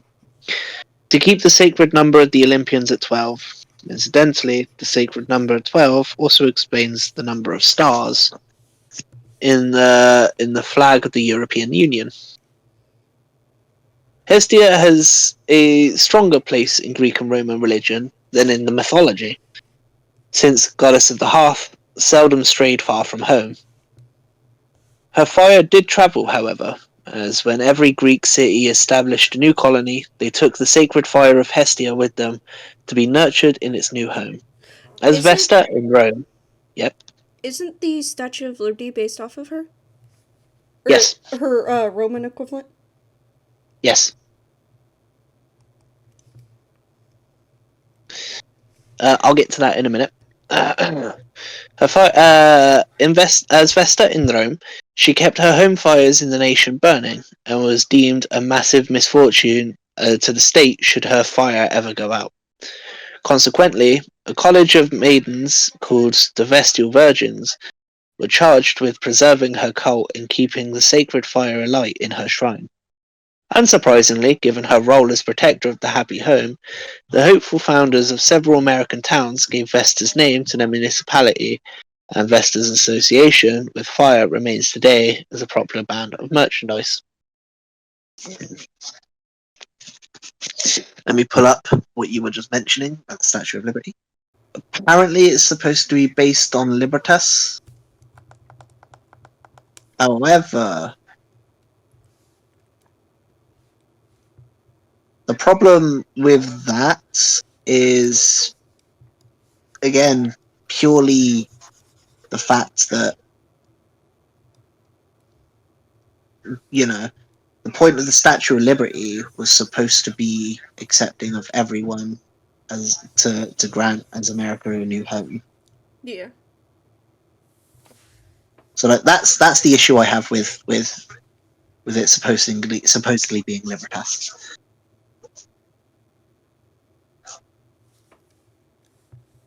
Because if I'm correct, she's basically, in effect, just based off of Hestia, and then I don't know what they call her. The goddess of law. I don't like the scales of justice. Is Athena.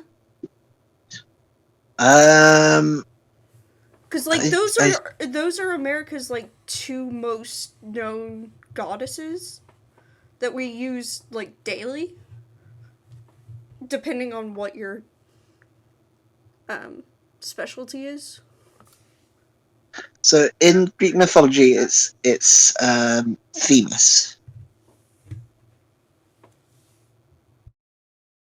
Apparently, though, I call this bullshit because of Hera.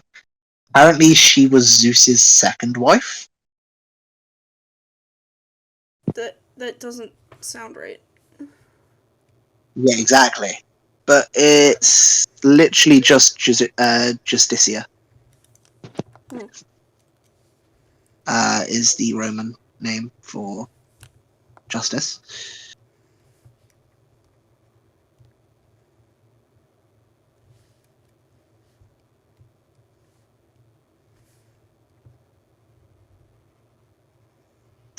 Although apparently her name is also not just Judicia, it's Lusticia, which makes Uh, no sense.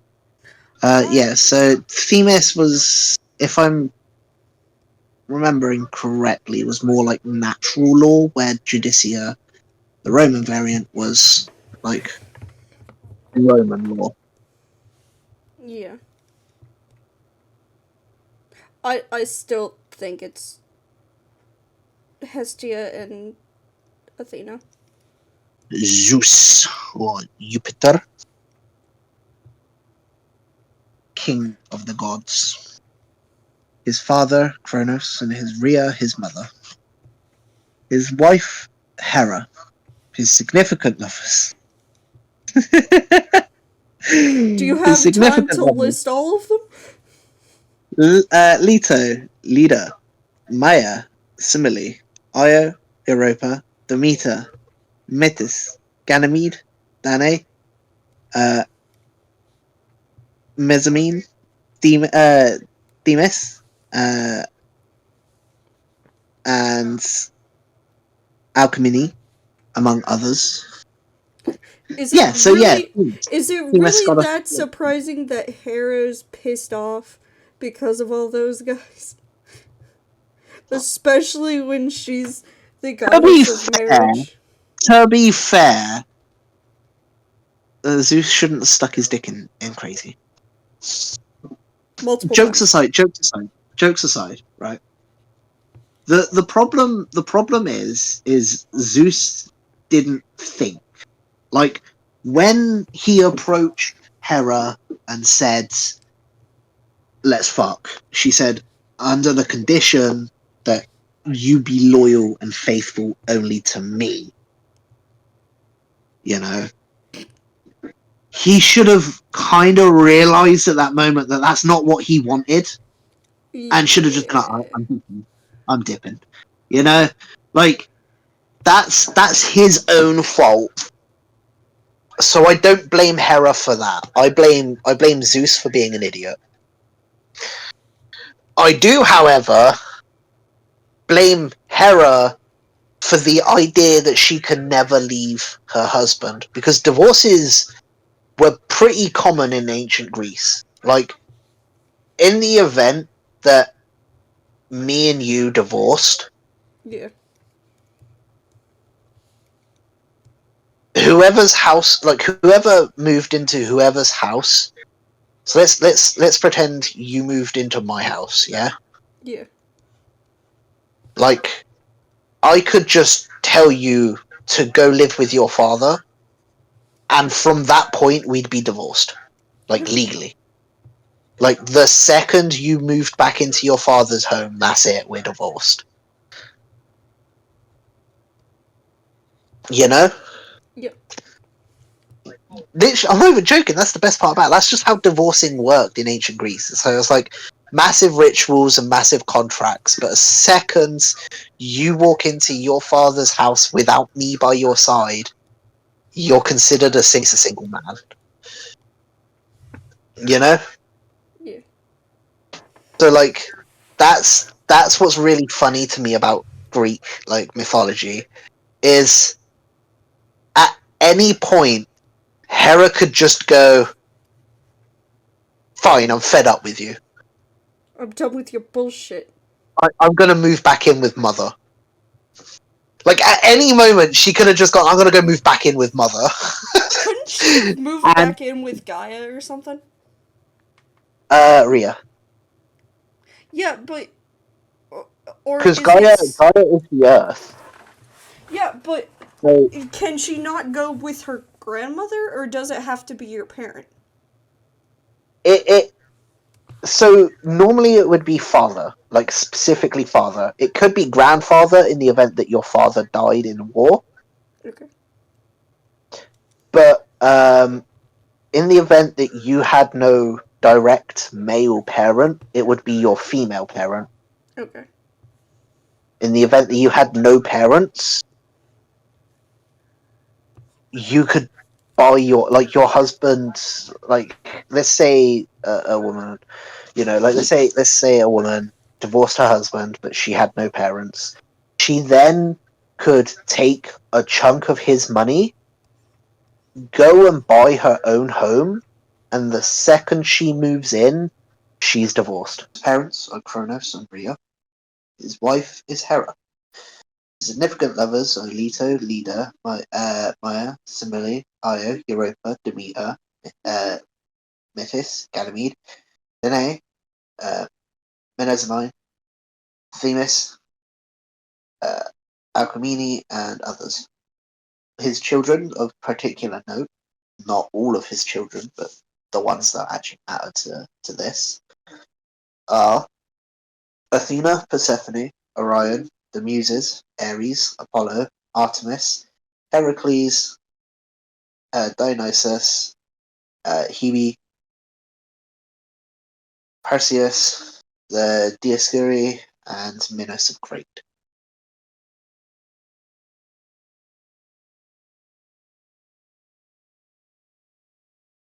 Or Minos of Crete, sorry. Primary aspect is King of the Gods. His minor aspects are Lord of Storms, Cloud Gatherer, Protector of Strangers. guarantor of oaths, smiter of liars, protector of Rome, sender of prodigies, and slayer of armies. He identifies with the thunderbolt, the eagle, and oak. His major temples, oracles, and shrines. The temple of Capitoline, Jupiter in Rome, the temple of Zeus at Olympia, and the oracle of Zeus at Dodona. It is only partially true that Zeus was the father of the Olympian gods. Certainly he was father in the sense of the paterfamilias, head of the household. But he was brother to other gods, including his wife, Hera, Poseidon, and Hades.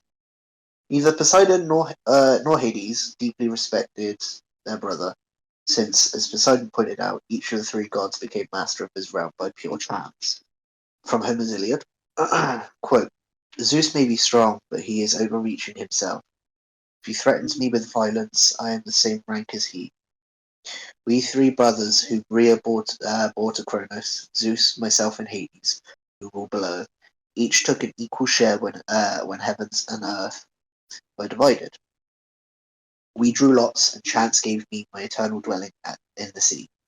Hades, the infernal realm, and Zeus, the sky and the clouds.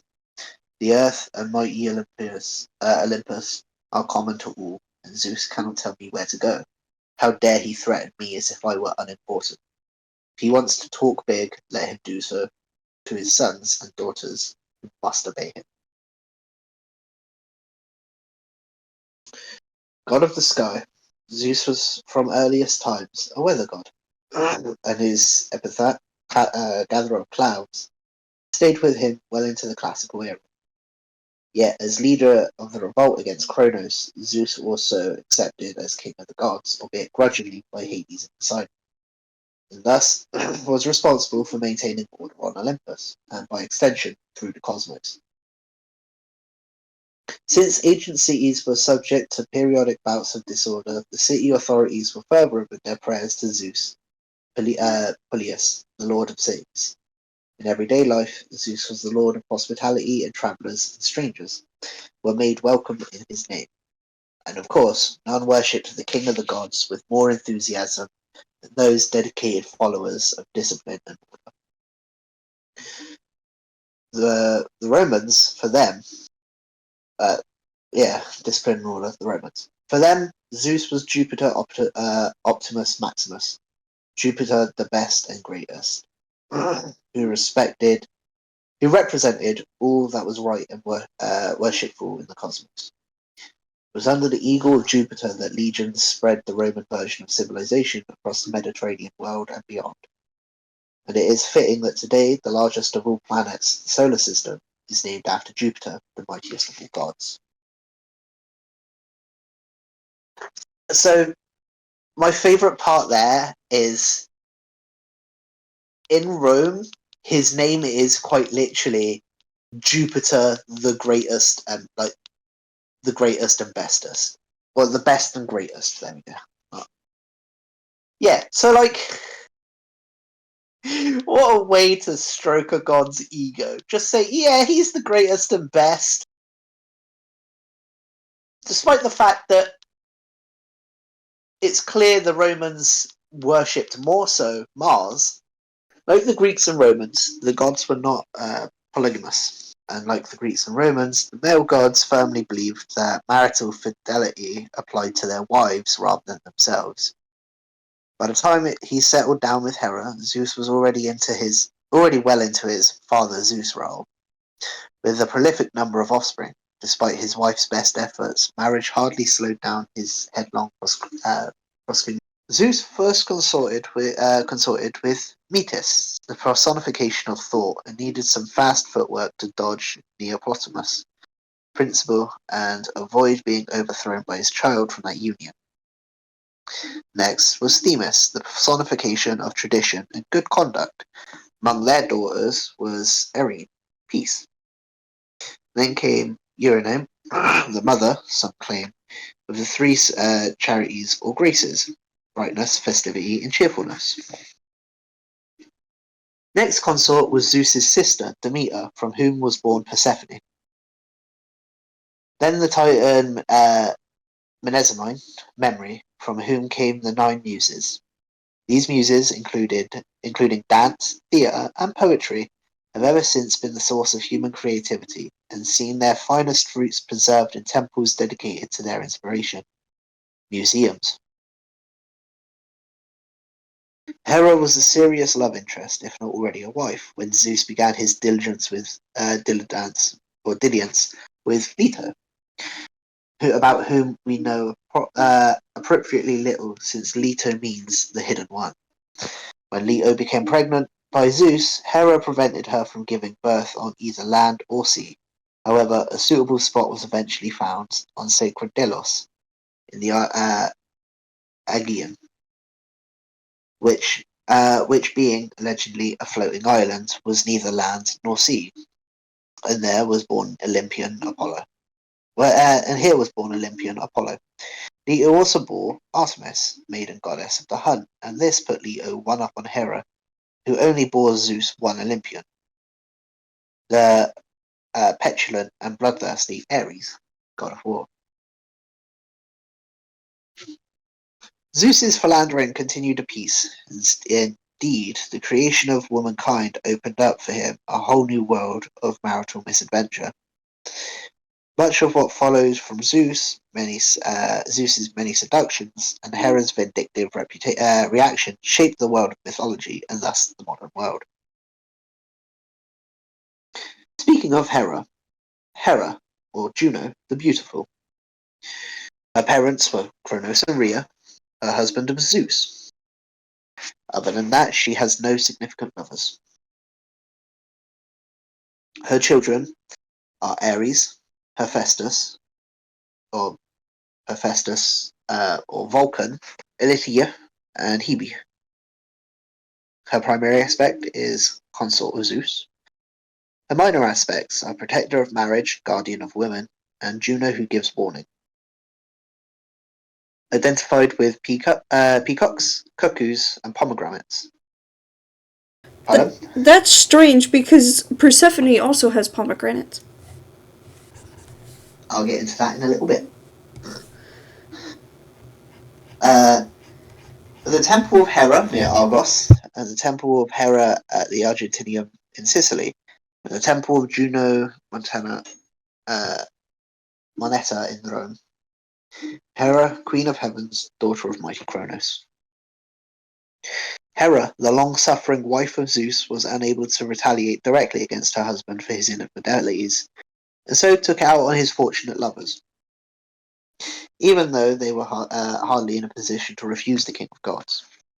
One might transpose Hera's character to instances of the imbalance between sexes in the real world, where, for example, masters might force themselves on slave girls of their household. The girls might then be punished by the jealous wife for suffering something that both women were powerless to prevent. Hera's name roughly translates as lady, and probably comes from the same roots as the masculine hero. She is the queen of the gods, and where Zeus is symbolized by the eagle, she is respected by the pride and ostentation of the peacock. Despite her royal status, Hera was very much subordinate to Zeus. Once he punished her by hanging her from the vault of heaven with anvils chained to her ankles for vindictive persecution of his son Heracles. Hera was the patron deity of the city of Argos. The legend says that Zeus first seduced her in the woods near that city. Using his talents as a weather god, he created a convenient rain shower and appeared to Hera as a drenched and distressed cuckoo chick. Hera took the chick to her bosom to warm it, and Zeus, having got where he wanted to be, immediately assumed his normal shape and took full advantage of the situation. Although, according to the Argives, Hera was able to restore her virginity by bathing in a sacred spring near the city, something she thereafter made a habit every year. Gumelion, the month sacred to Zeus's queen, became a favourite for weddings in ancient Athens. As Juno, the goddess As Juno, the goddess has smiled on many a bride married in the month of June. Hera was a faithful wife to Zeus, and all who attempted to seduce her met a gory end. Technically speaking, Hephaestus is not Zeus's child. Ooh. Spice. Now, I'll explain it. Hephaestus is Hera's child, don't get me wrong, but Hephaestus has no father. Hera was a faithful wife to Zeus, and all who attempted to seduce her met a gory end. Her dedication to a dysfunctional marriage made her the protector of the entire institution, and Greek and Roman brides often received gifts of apples, an imitation of the golden apple given to Hera at her wedding by her grandmother Gaia, or pomegranates, fruit also associated with the goddess. In her different aspects of virgin, wife, and dowager, Hera covered the full gamut of what was expected of an ancient noble woman, and seen as the protector of her gender as a whole. The formation of the Milky Way. While other gods have since had planets named after them, Hera has a great acclaim to the extraterrestrial real estate. Hercules to the Romans, was the child of an adulterous affair by Zeus, and was consequently savagely persecuted by Hera, even though, perhaps in an attempt to deflect the goddess's wrath, the child was named Glory of Hera. According to one myth, Zeus once tricked Hera into nursing the infant Heracles in order to make him godlike. When she discovered the deception, Hera pulled the child violently from her breast, leaving a spray across the heavens that is still called the Milky Way. The incident was later illustrated by Rubens in his picture The Birth of the Milky Way in 1637. To one unfortunate nymph, Zeus gave the job of diverting Hera's attention, and so charming her with conversation that she would be unaware if her unfaithful husband had gone out womanizing. Hera discovered the ruse and cursed the nymph, so that thereafter she was only able to repeat whatever was said to her. The nymph Echo has been doing this ever since, as well as the Olympian Ares, Mars. Hera's other children with Zeus were Hebe, goddess of youth, and Elethea, the daughter who became the goddess of childbirth. There's a certain symmetry in this, as it's generally reckoned that the main going-on campaign under the aegis of Ares endured pains and risks proportionate to those of pregnant women suffered under Ilithia. Hera also had a child of her own without male intervention. This was Hephaestus. The god of craftsmen, who ironically made himself ill-made, ugly, and lame, and therefore despised by his elegant and beautiful mother. Ultimately, however, through his cunning and strength of character, Hephaestus showed that he was quite capable of standing up for himself, at least in the metaphorical sense. During the Trojan War, Hera was steadfast supporter of the Greeks and even defied mighty Zeus for their cause. Later, she vindictively harassed Aeneas, the last survivor of the Trojan people. It was only after she was appeased that she allowed the refugees to settle in Italy and found the Roman race. As Juno, Hera took her position on Capitoline Hill as consort of Jupiter and the greatest goddess of Rome. The Roman mint in the temple of Juno Montera on the Capitol had given us the word money.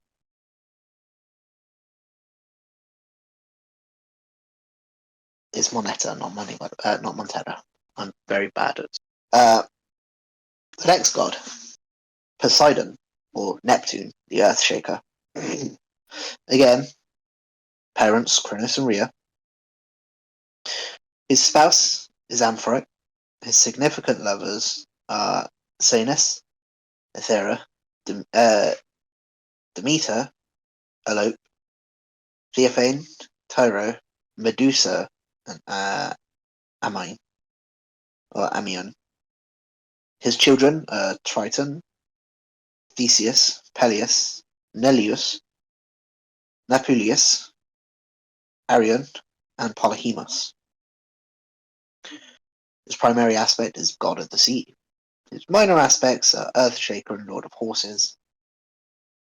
He is identified with, well, horses, obviously. The Temple of Poseidon at Sunion, near Athens. The Temple of Poseidon at Poseidonia, or What? Paestum, in Italy. And the Altar of Neptune in the Circus Flammius in Rome.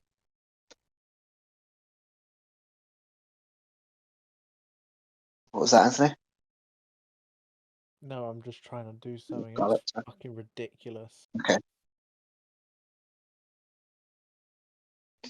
Like his brothers and sisters, no, not including Zeus, Poseidon was probably swallowed by Kronos as soon as he was born. There is an element of doubt because there is separate tradition that, like Zeus, Poseidon escaped swallowing, was raised in secrecy. According to this version of events, just as Zeus was replaced by a stone, Poseidon was replaced by a cult and grew up in the island of Rhodes. After which, he joined his younger brother in the revolt against Kronos. Poseidon approached his role as god of the sea with considerable enthusiasm, taking as consort a sea goddess, Amphitrite, and building himself a palace of gold and gems on the seabed. He is associated with the three-pronged trident, literally the three-tooth. A Cyclops-made fisherman's spear, which he took as his symbol. Poseidon could be majestic and awe-inspiring, or violent and capricious, attributes he shares with his watery domain.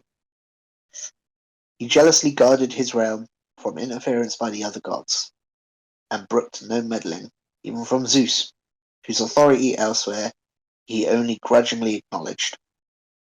He disliked the Trojans, but nevertheless once prevented Hera from usurping his privilege and sinking their ships.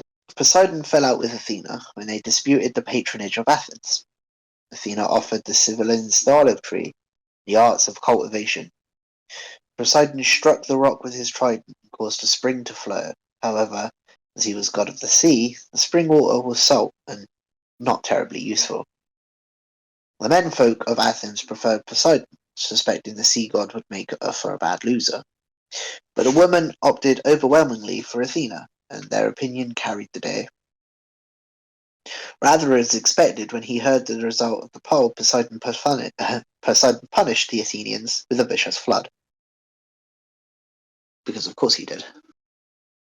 Poseidon became patron not just of the city of Corinth, but the entire isthmus, bounded as it is between two seas. But he lost the patronage of Argos to Hera. As with the loss of patronage to Athens, Poseidon took his defeat very personally. All the more since Argos had been founded by his son, Napulius, whom he fathered on the nymph Amymon, or Abimone. Another Poseidon's host of sons included Theseus, the slayer of the Minotaur, and Polyhemus, the one-eyed Cyclops blinded by Odysseus. Like most of the major male gods, Poseidon had an uninhabited libido and a complex love life. Medusa, once a beautiful girl, became a monster after an outraged Athena punished her for making love to Poseidon on the floor of her temple. Yeah. Another lover, Theophane, was seduced by Poseidon in the form of a ram, and their offspring, albeit one with a golden fleece. So there's quite a few different tales, some from the Romans, some from the Greeks. The best way to understand it wasn't that she was born that way, because as with all Greek myth, you cannot be born a monster, you're always turned into one by the gods. You know?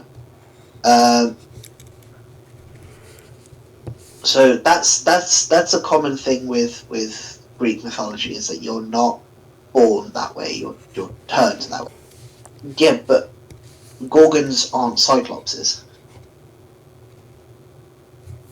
Like, that's the thing. Cyclopses and like the Minotaur and other things, they're not the same thing as the Gorgons would be. The common thing with Greek mythology is that God and other being always creates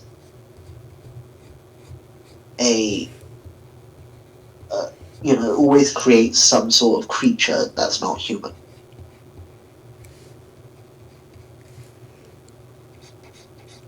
Most of the time. Sometimes, if a nymph is particularly human, then, you know, a god and a nymph will give birth to a demigod.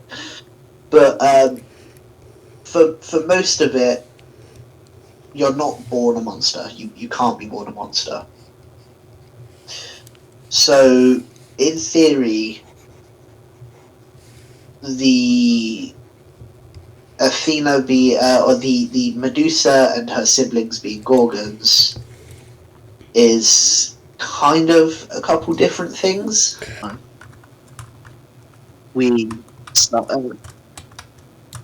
Last time we ended with, I do believe, the contest for Athens.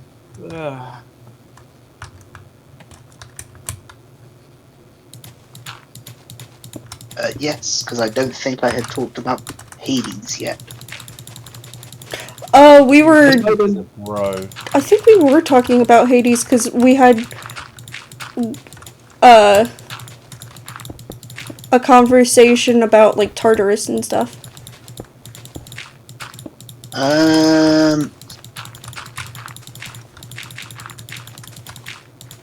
No, give me a moment.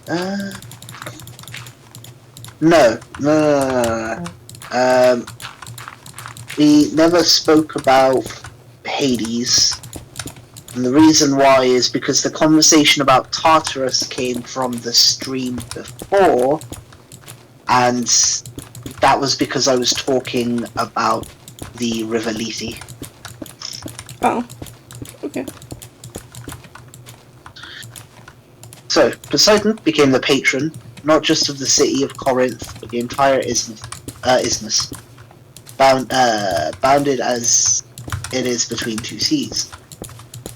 But he lost the patronage of Argos to Hera, as with the loss of the patronage of Athens, Poseidon took his defeat very personally.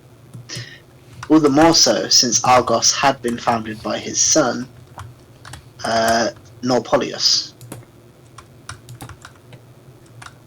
whom he fathered on the nymph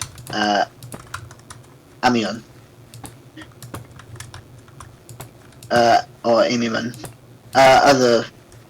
Others among Poseidon's host of sons included Theseus, the slayer of the Minotaur, and Polyhemus, one-sided Cyclops blinded by Odysseus. Like most of the major male gods, Poseidon had an uninhabited libido, a complex love life. I have a question for you, Novi. Yeah? If you get a ship and replace every bit of that ship, Oh my god, is it still do the not same hit ship? me! Do not hit me! With the ship of Theseus. Yeah, the Theseus' ship paradox, you fucker. Technically, neither ship is either or. If you get a car and you place each individual part, No. Here's a better question is it for still you. the same Yeah? car? No, here's a better question for you. Okay? If I put you inside a box with a jar of poison, God damn it, Schrodinger's cat. are you dead or alive? I am neither until you open the box and reality collapses and you see whether I am alive or dead. God damn it. Just Right. shoot the cat. That is the exact same principle with Theseus' ship. Is both ships are technically the original one.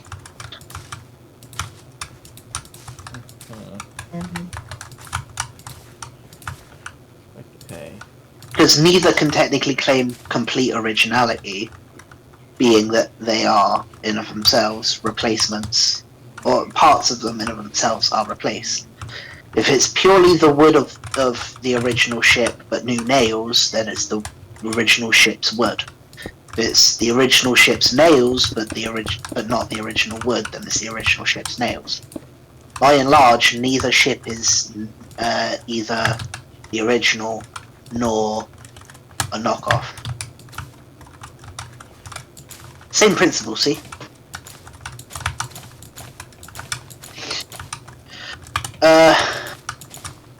Poseidon had an uninhabited libido and a complex love life.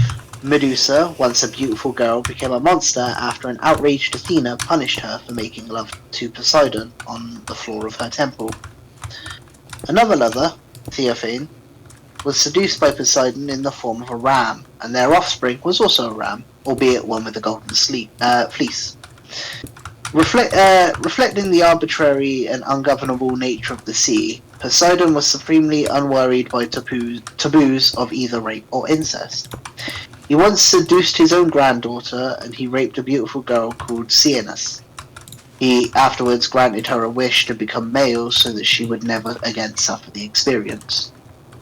He broke both taboos simultaneously when he raped his sister Demeter, or in the Roman, Ceres, in the guise of a stallion after she took refuge from him by riding herself as a mare into a herd of horses.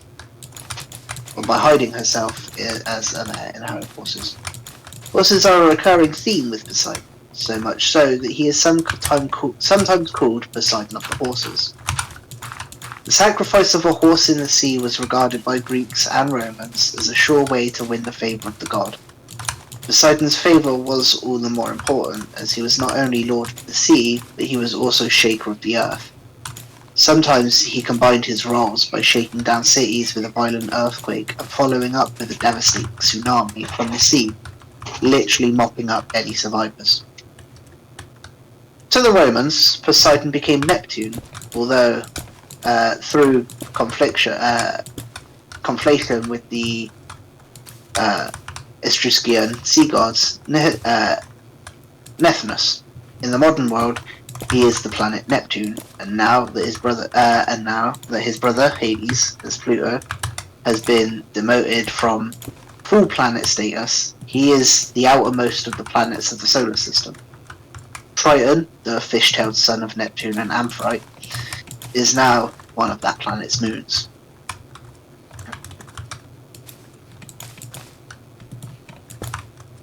I feel bad for Hades. Dude, Hades is a fucking bro. Dude, like, he can't, like, yeah, he's got his nature as a god to be a bit of a dick, but, like, he's the fairest, like... He's the one who's got to deal with the most amount of people. He's the morally fairest. You know?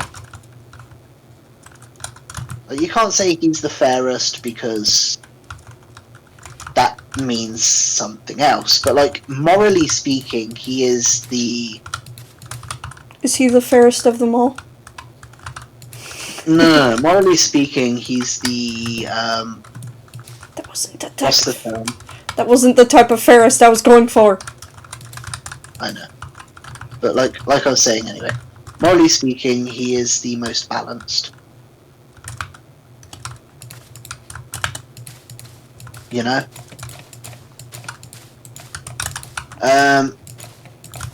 Hades, his parents are Kronos and Rhea. His wife is Persephone. His significant lovers is Minthe and Leus, and his children are the Furies. He is the god of the underworld. His minor aspects, however, are the unseen, the rich one, and receiver of all. The animal and places he roughly works with is the black sheep and Cyprus. He also apparently has a thing with Narcissus, but that's probably because he punishes him. His shrines and temples are the Temple of Hades at Elis, the Temple of Pluto in modern-day Tunisia, and the Necromantation, or the Oracle of the Dead, by the river Acreon in northwest Greece. And the earth yawned. The earth yawned open wide in the plain. The Lord host of many, with his immortal horses, sprung out, son of Kronos, he who has many names. Hades is the god who rules the underworld, a kingdom with which his name has become synonymous. His name, Hades, means the hidden one. But Hades possesses a helmet that makes him invisible to all, even to his father, Kronos, making the help of Hades crucial to Zeus's bid for power. Though he ruled the underworld, Hades was not Thanatos, who was another child of Nyx. There are a few temples to Hades, and he never had many worshippers, for Hades was uninterested in the living. In any case, king or peasant, atheist or worshipper, Hades received them all in the end. Hades was a chthonic meaning of the earth deity, for his kingdom, if not under the earth as such, was certainly approached from underground. Hades himself was coldly impartial, seldom unjust, and certainly not evil, in the same way Greek daemons, though creatures of great power, are not demons as understood today. Just as it is not hell, the kingdom of Hades is not exactly Tartarus either, that dark opposite of Gaia, but rather something that Hades created for himself, of which Tartarus is the deepest pit reserved for the Titans, and especially deserving cases among humans.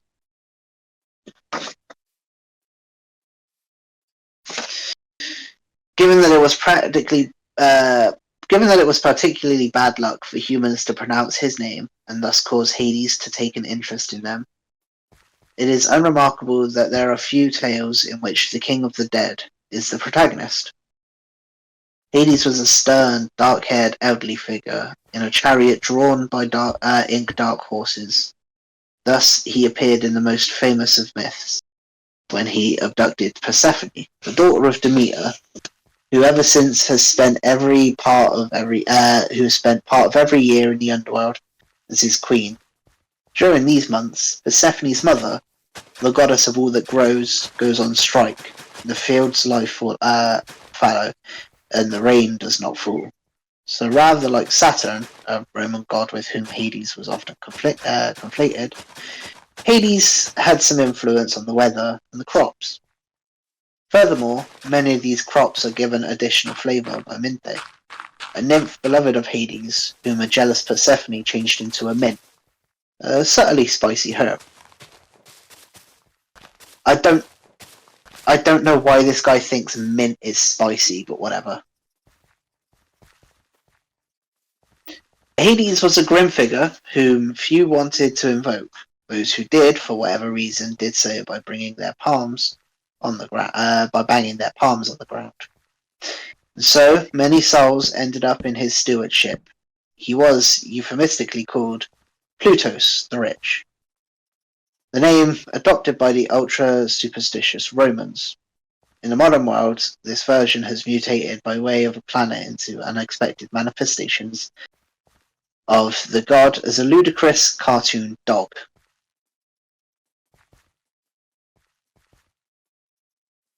Wait, what? Hades. I don't know.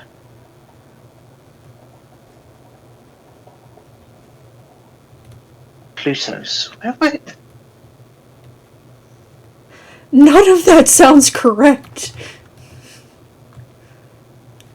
Give me a moment. I think I recognize it.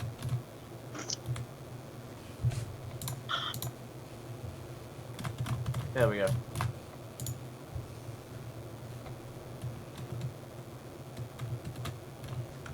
Why am I not?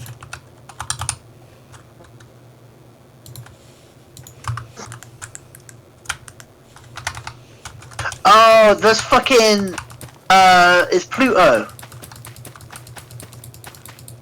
Ah, yes, the planet. No. No, Mickey. Your pet dog of what's his name? Mickey. It's not Mickey. It's Mickey's dog. Pluto? No, that's Goofy's dog. For some reason, the dog owns a dog. No, I thought Minnie and Mickey own Pluto. No. Goofy It depends owns on which Pluto. continuity you're going by. Mickey owns That's Goofy. something- Goofy owns Pluto. Oh god. That's something I hate. Is for Mickey Mouse, you can technically say depending on which continuity you're going for. Hades is best known today from the metal that bears the Roman version of his name, plutonium. The makers of plutonium choose to call it that because it's not only amongst the deadliest poisons known to man, but also the substance most capable of turning Gaia into Tartarus. There is Demeter, or Ceres, whose parents are, again, like every other god that I'm about to continue listing for a few minutes, Kronos and Rhea. She has no spouse. She does have significant lovers, being Poseidon, Zeus, and Lassion.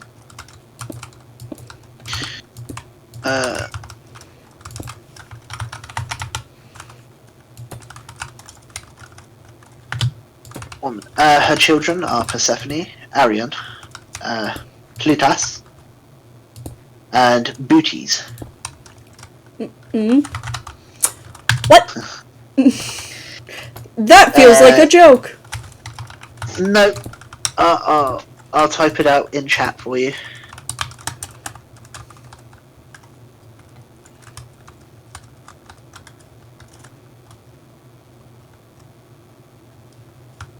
What's your name? Ah, Booties.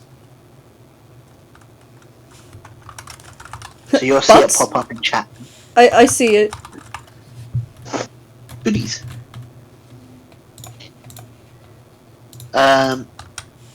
She is the goddess of plants and fruit, thus the goddess of agriculture, fertility, and newly married couples. For some reason, a lot of the female gods tend to be gods of marriage and family.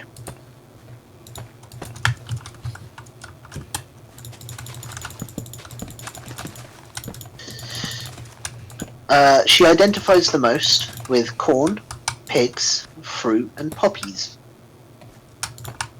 I thought Poppies was, what's his face? Nope. Demeter has poppies. Because I thought, Poppies was, Hypnos. Nope.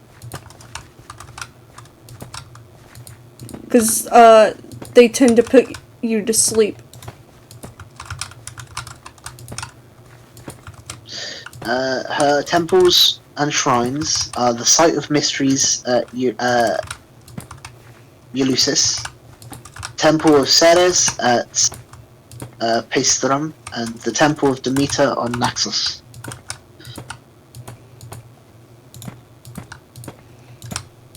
To quote a Homeric hymn, rich-haired Demeter, lady of the golden sword and of glorious fruits.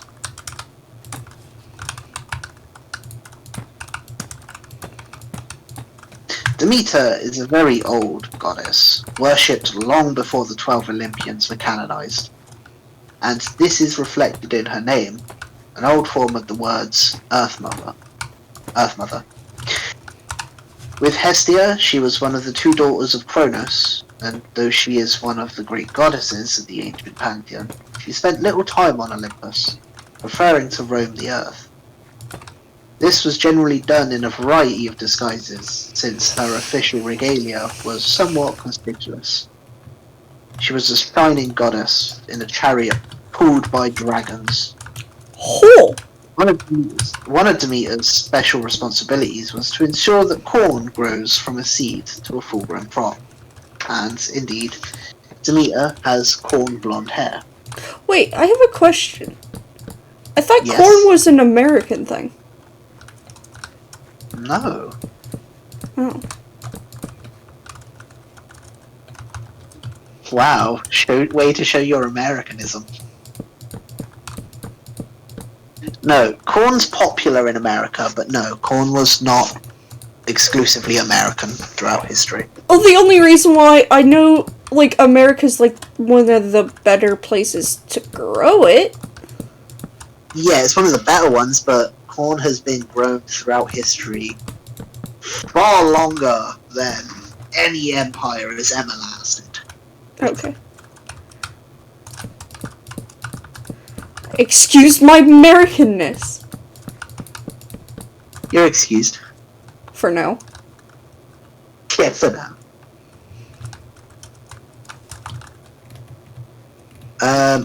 Anyway, she has corn blonde hair.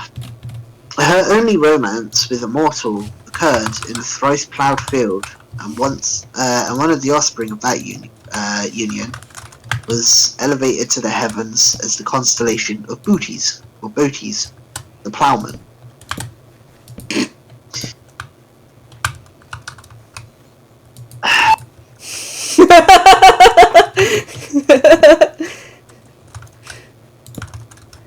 Just Novi sigh as I be a child. As adorable as ever, but childish.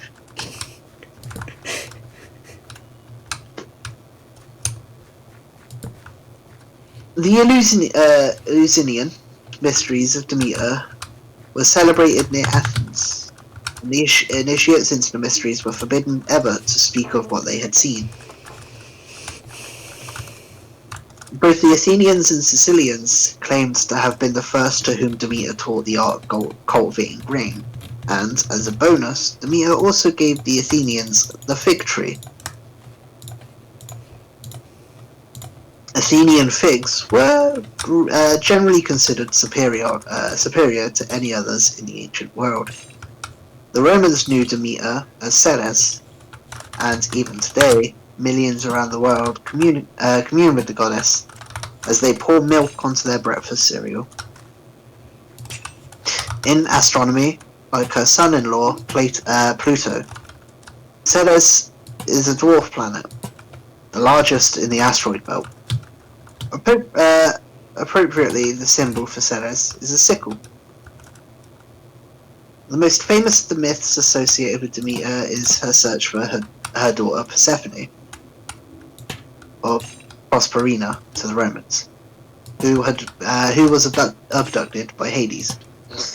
Many tales are told of Demeter's wandering during that search, including one in which she was raped by Poseidon in the guise of a horse. The abduction also revealed Demeter's power, for if she permits nothing to grow on the earth, and during her wanderings she did not, then mankind will perish, and the gods receive no sacrifices. It was this threat that forced Zeus to the negotiating table, and made Hades release his captive. However, Hades was notoriously reluctant to give up any who entered his dark realm, and this was all the more emphatically so in the case of his unwilling but beautiful wife. We'll get to that bit eventually, I hope. He therefore tricked Persephone into eating some pomegranate seeds, for all who eat in the house of Hades are doomed to stay in the underworld forever. Eventually, a deal was worked out by which Persephone would stay with Hades for part of the year. The other time would rejoin her mother on the earth above.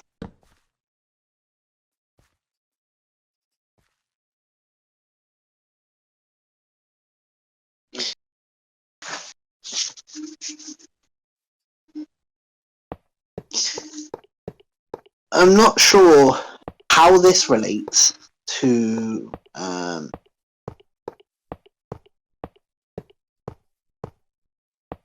Ceres or Demeter, But apparently the story of Tantalus is granted here. The accursed family of Tantalus and his descendants is a major subplot stretching across the entire heroic age of Greek myth in a gory and dramatic soap opera. Tantalus was king of Lydia on the western seaboard, that is, of what is now Turkey. While hosting a banquet for the Olympian gods, Tantalus committed an unforgivable offense. Serving one's son at table would have been considered odd by any Greek, divine or otherwise. But serving the son as the main course, due to a logistical oversight in the lack of any other meat dish, was in appallingly bad taste. Even if the son apparently was not.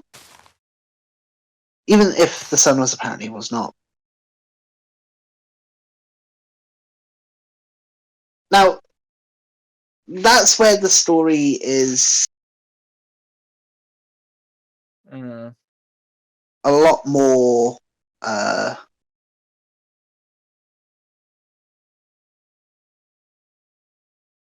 what's the word? Debatable. So it wasn't for the fact that he did it because there was no other meat available. He did it to punish his own children. And specifically to offend the gods. Demeter, preoccupied by her missing daughter, absent-mindedly gnawed through an entire shoulder. The boy, called Pelops, was restored to life, albeit with a prosthetic shoulder of ivory. For his revolting conduct, Tantalus was sentenced to an eternity of hunger and thirst in Tartarus, standing chest-deep in water that receded when he tried to drink it, and with grapes in front of his nose that lifted out of reach when he tried to eat them, from which we get the word tantalize. Pelops inherited Lydia, but was driven from his kingdom, partly by King Ilus, who had founded a nearby city called Ilium, or Troy. Pelops fled to Greece, where he won the daughter of King Elais by beating the king in a chariot race. He sabotaged the king's chariot so effectively that the king died when it crashed. The charioteer, a son of Hermes, was a party to the plot, but as payment, Pelops killed him as well. Though he was purified by Hephaestus, he went on to conquer most of southern Greece, thus the Peloponnese. The enmity of Hermes was relentless and blighted the lives of Pelops' son, Atreus. Pelops was relentless and blighted the lives of Pelops' son Atreus, incest, fratricide, and cannibalism. His grandsons, Agamemnon, murder, daughter-killing, and adultery, and Menelaus, Helen, and the Trojan War, and his great-grandson, Orestes, or matricide.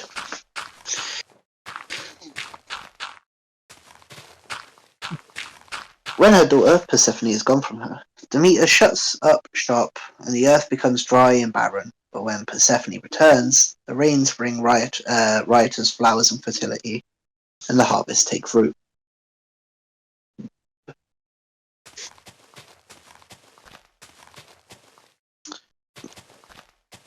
That is chapter 3. Give me a moment.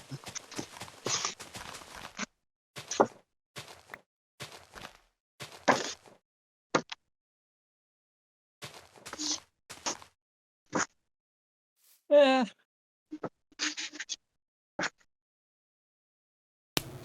Okay, the pumpkins are done.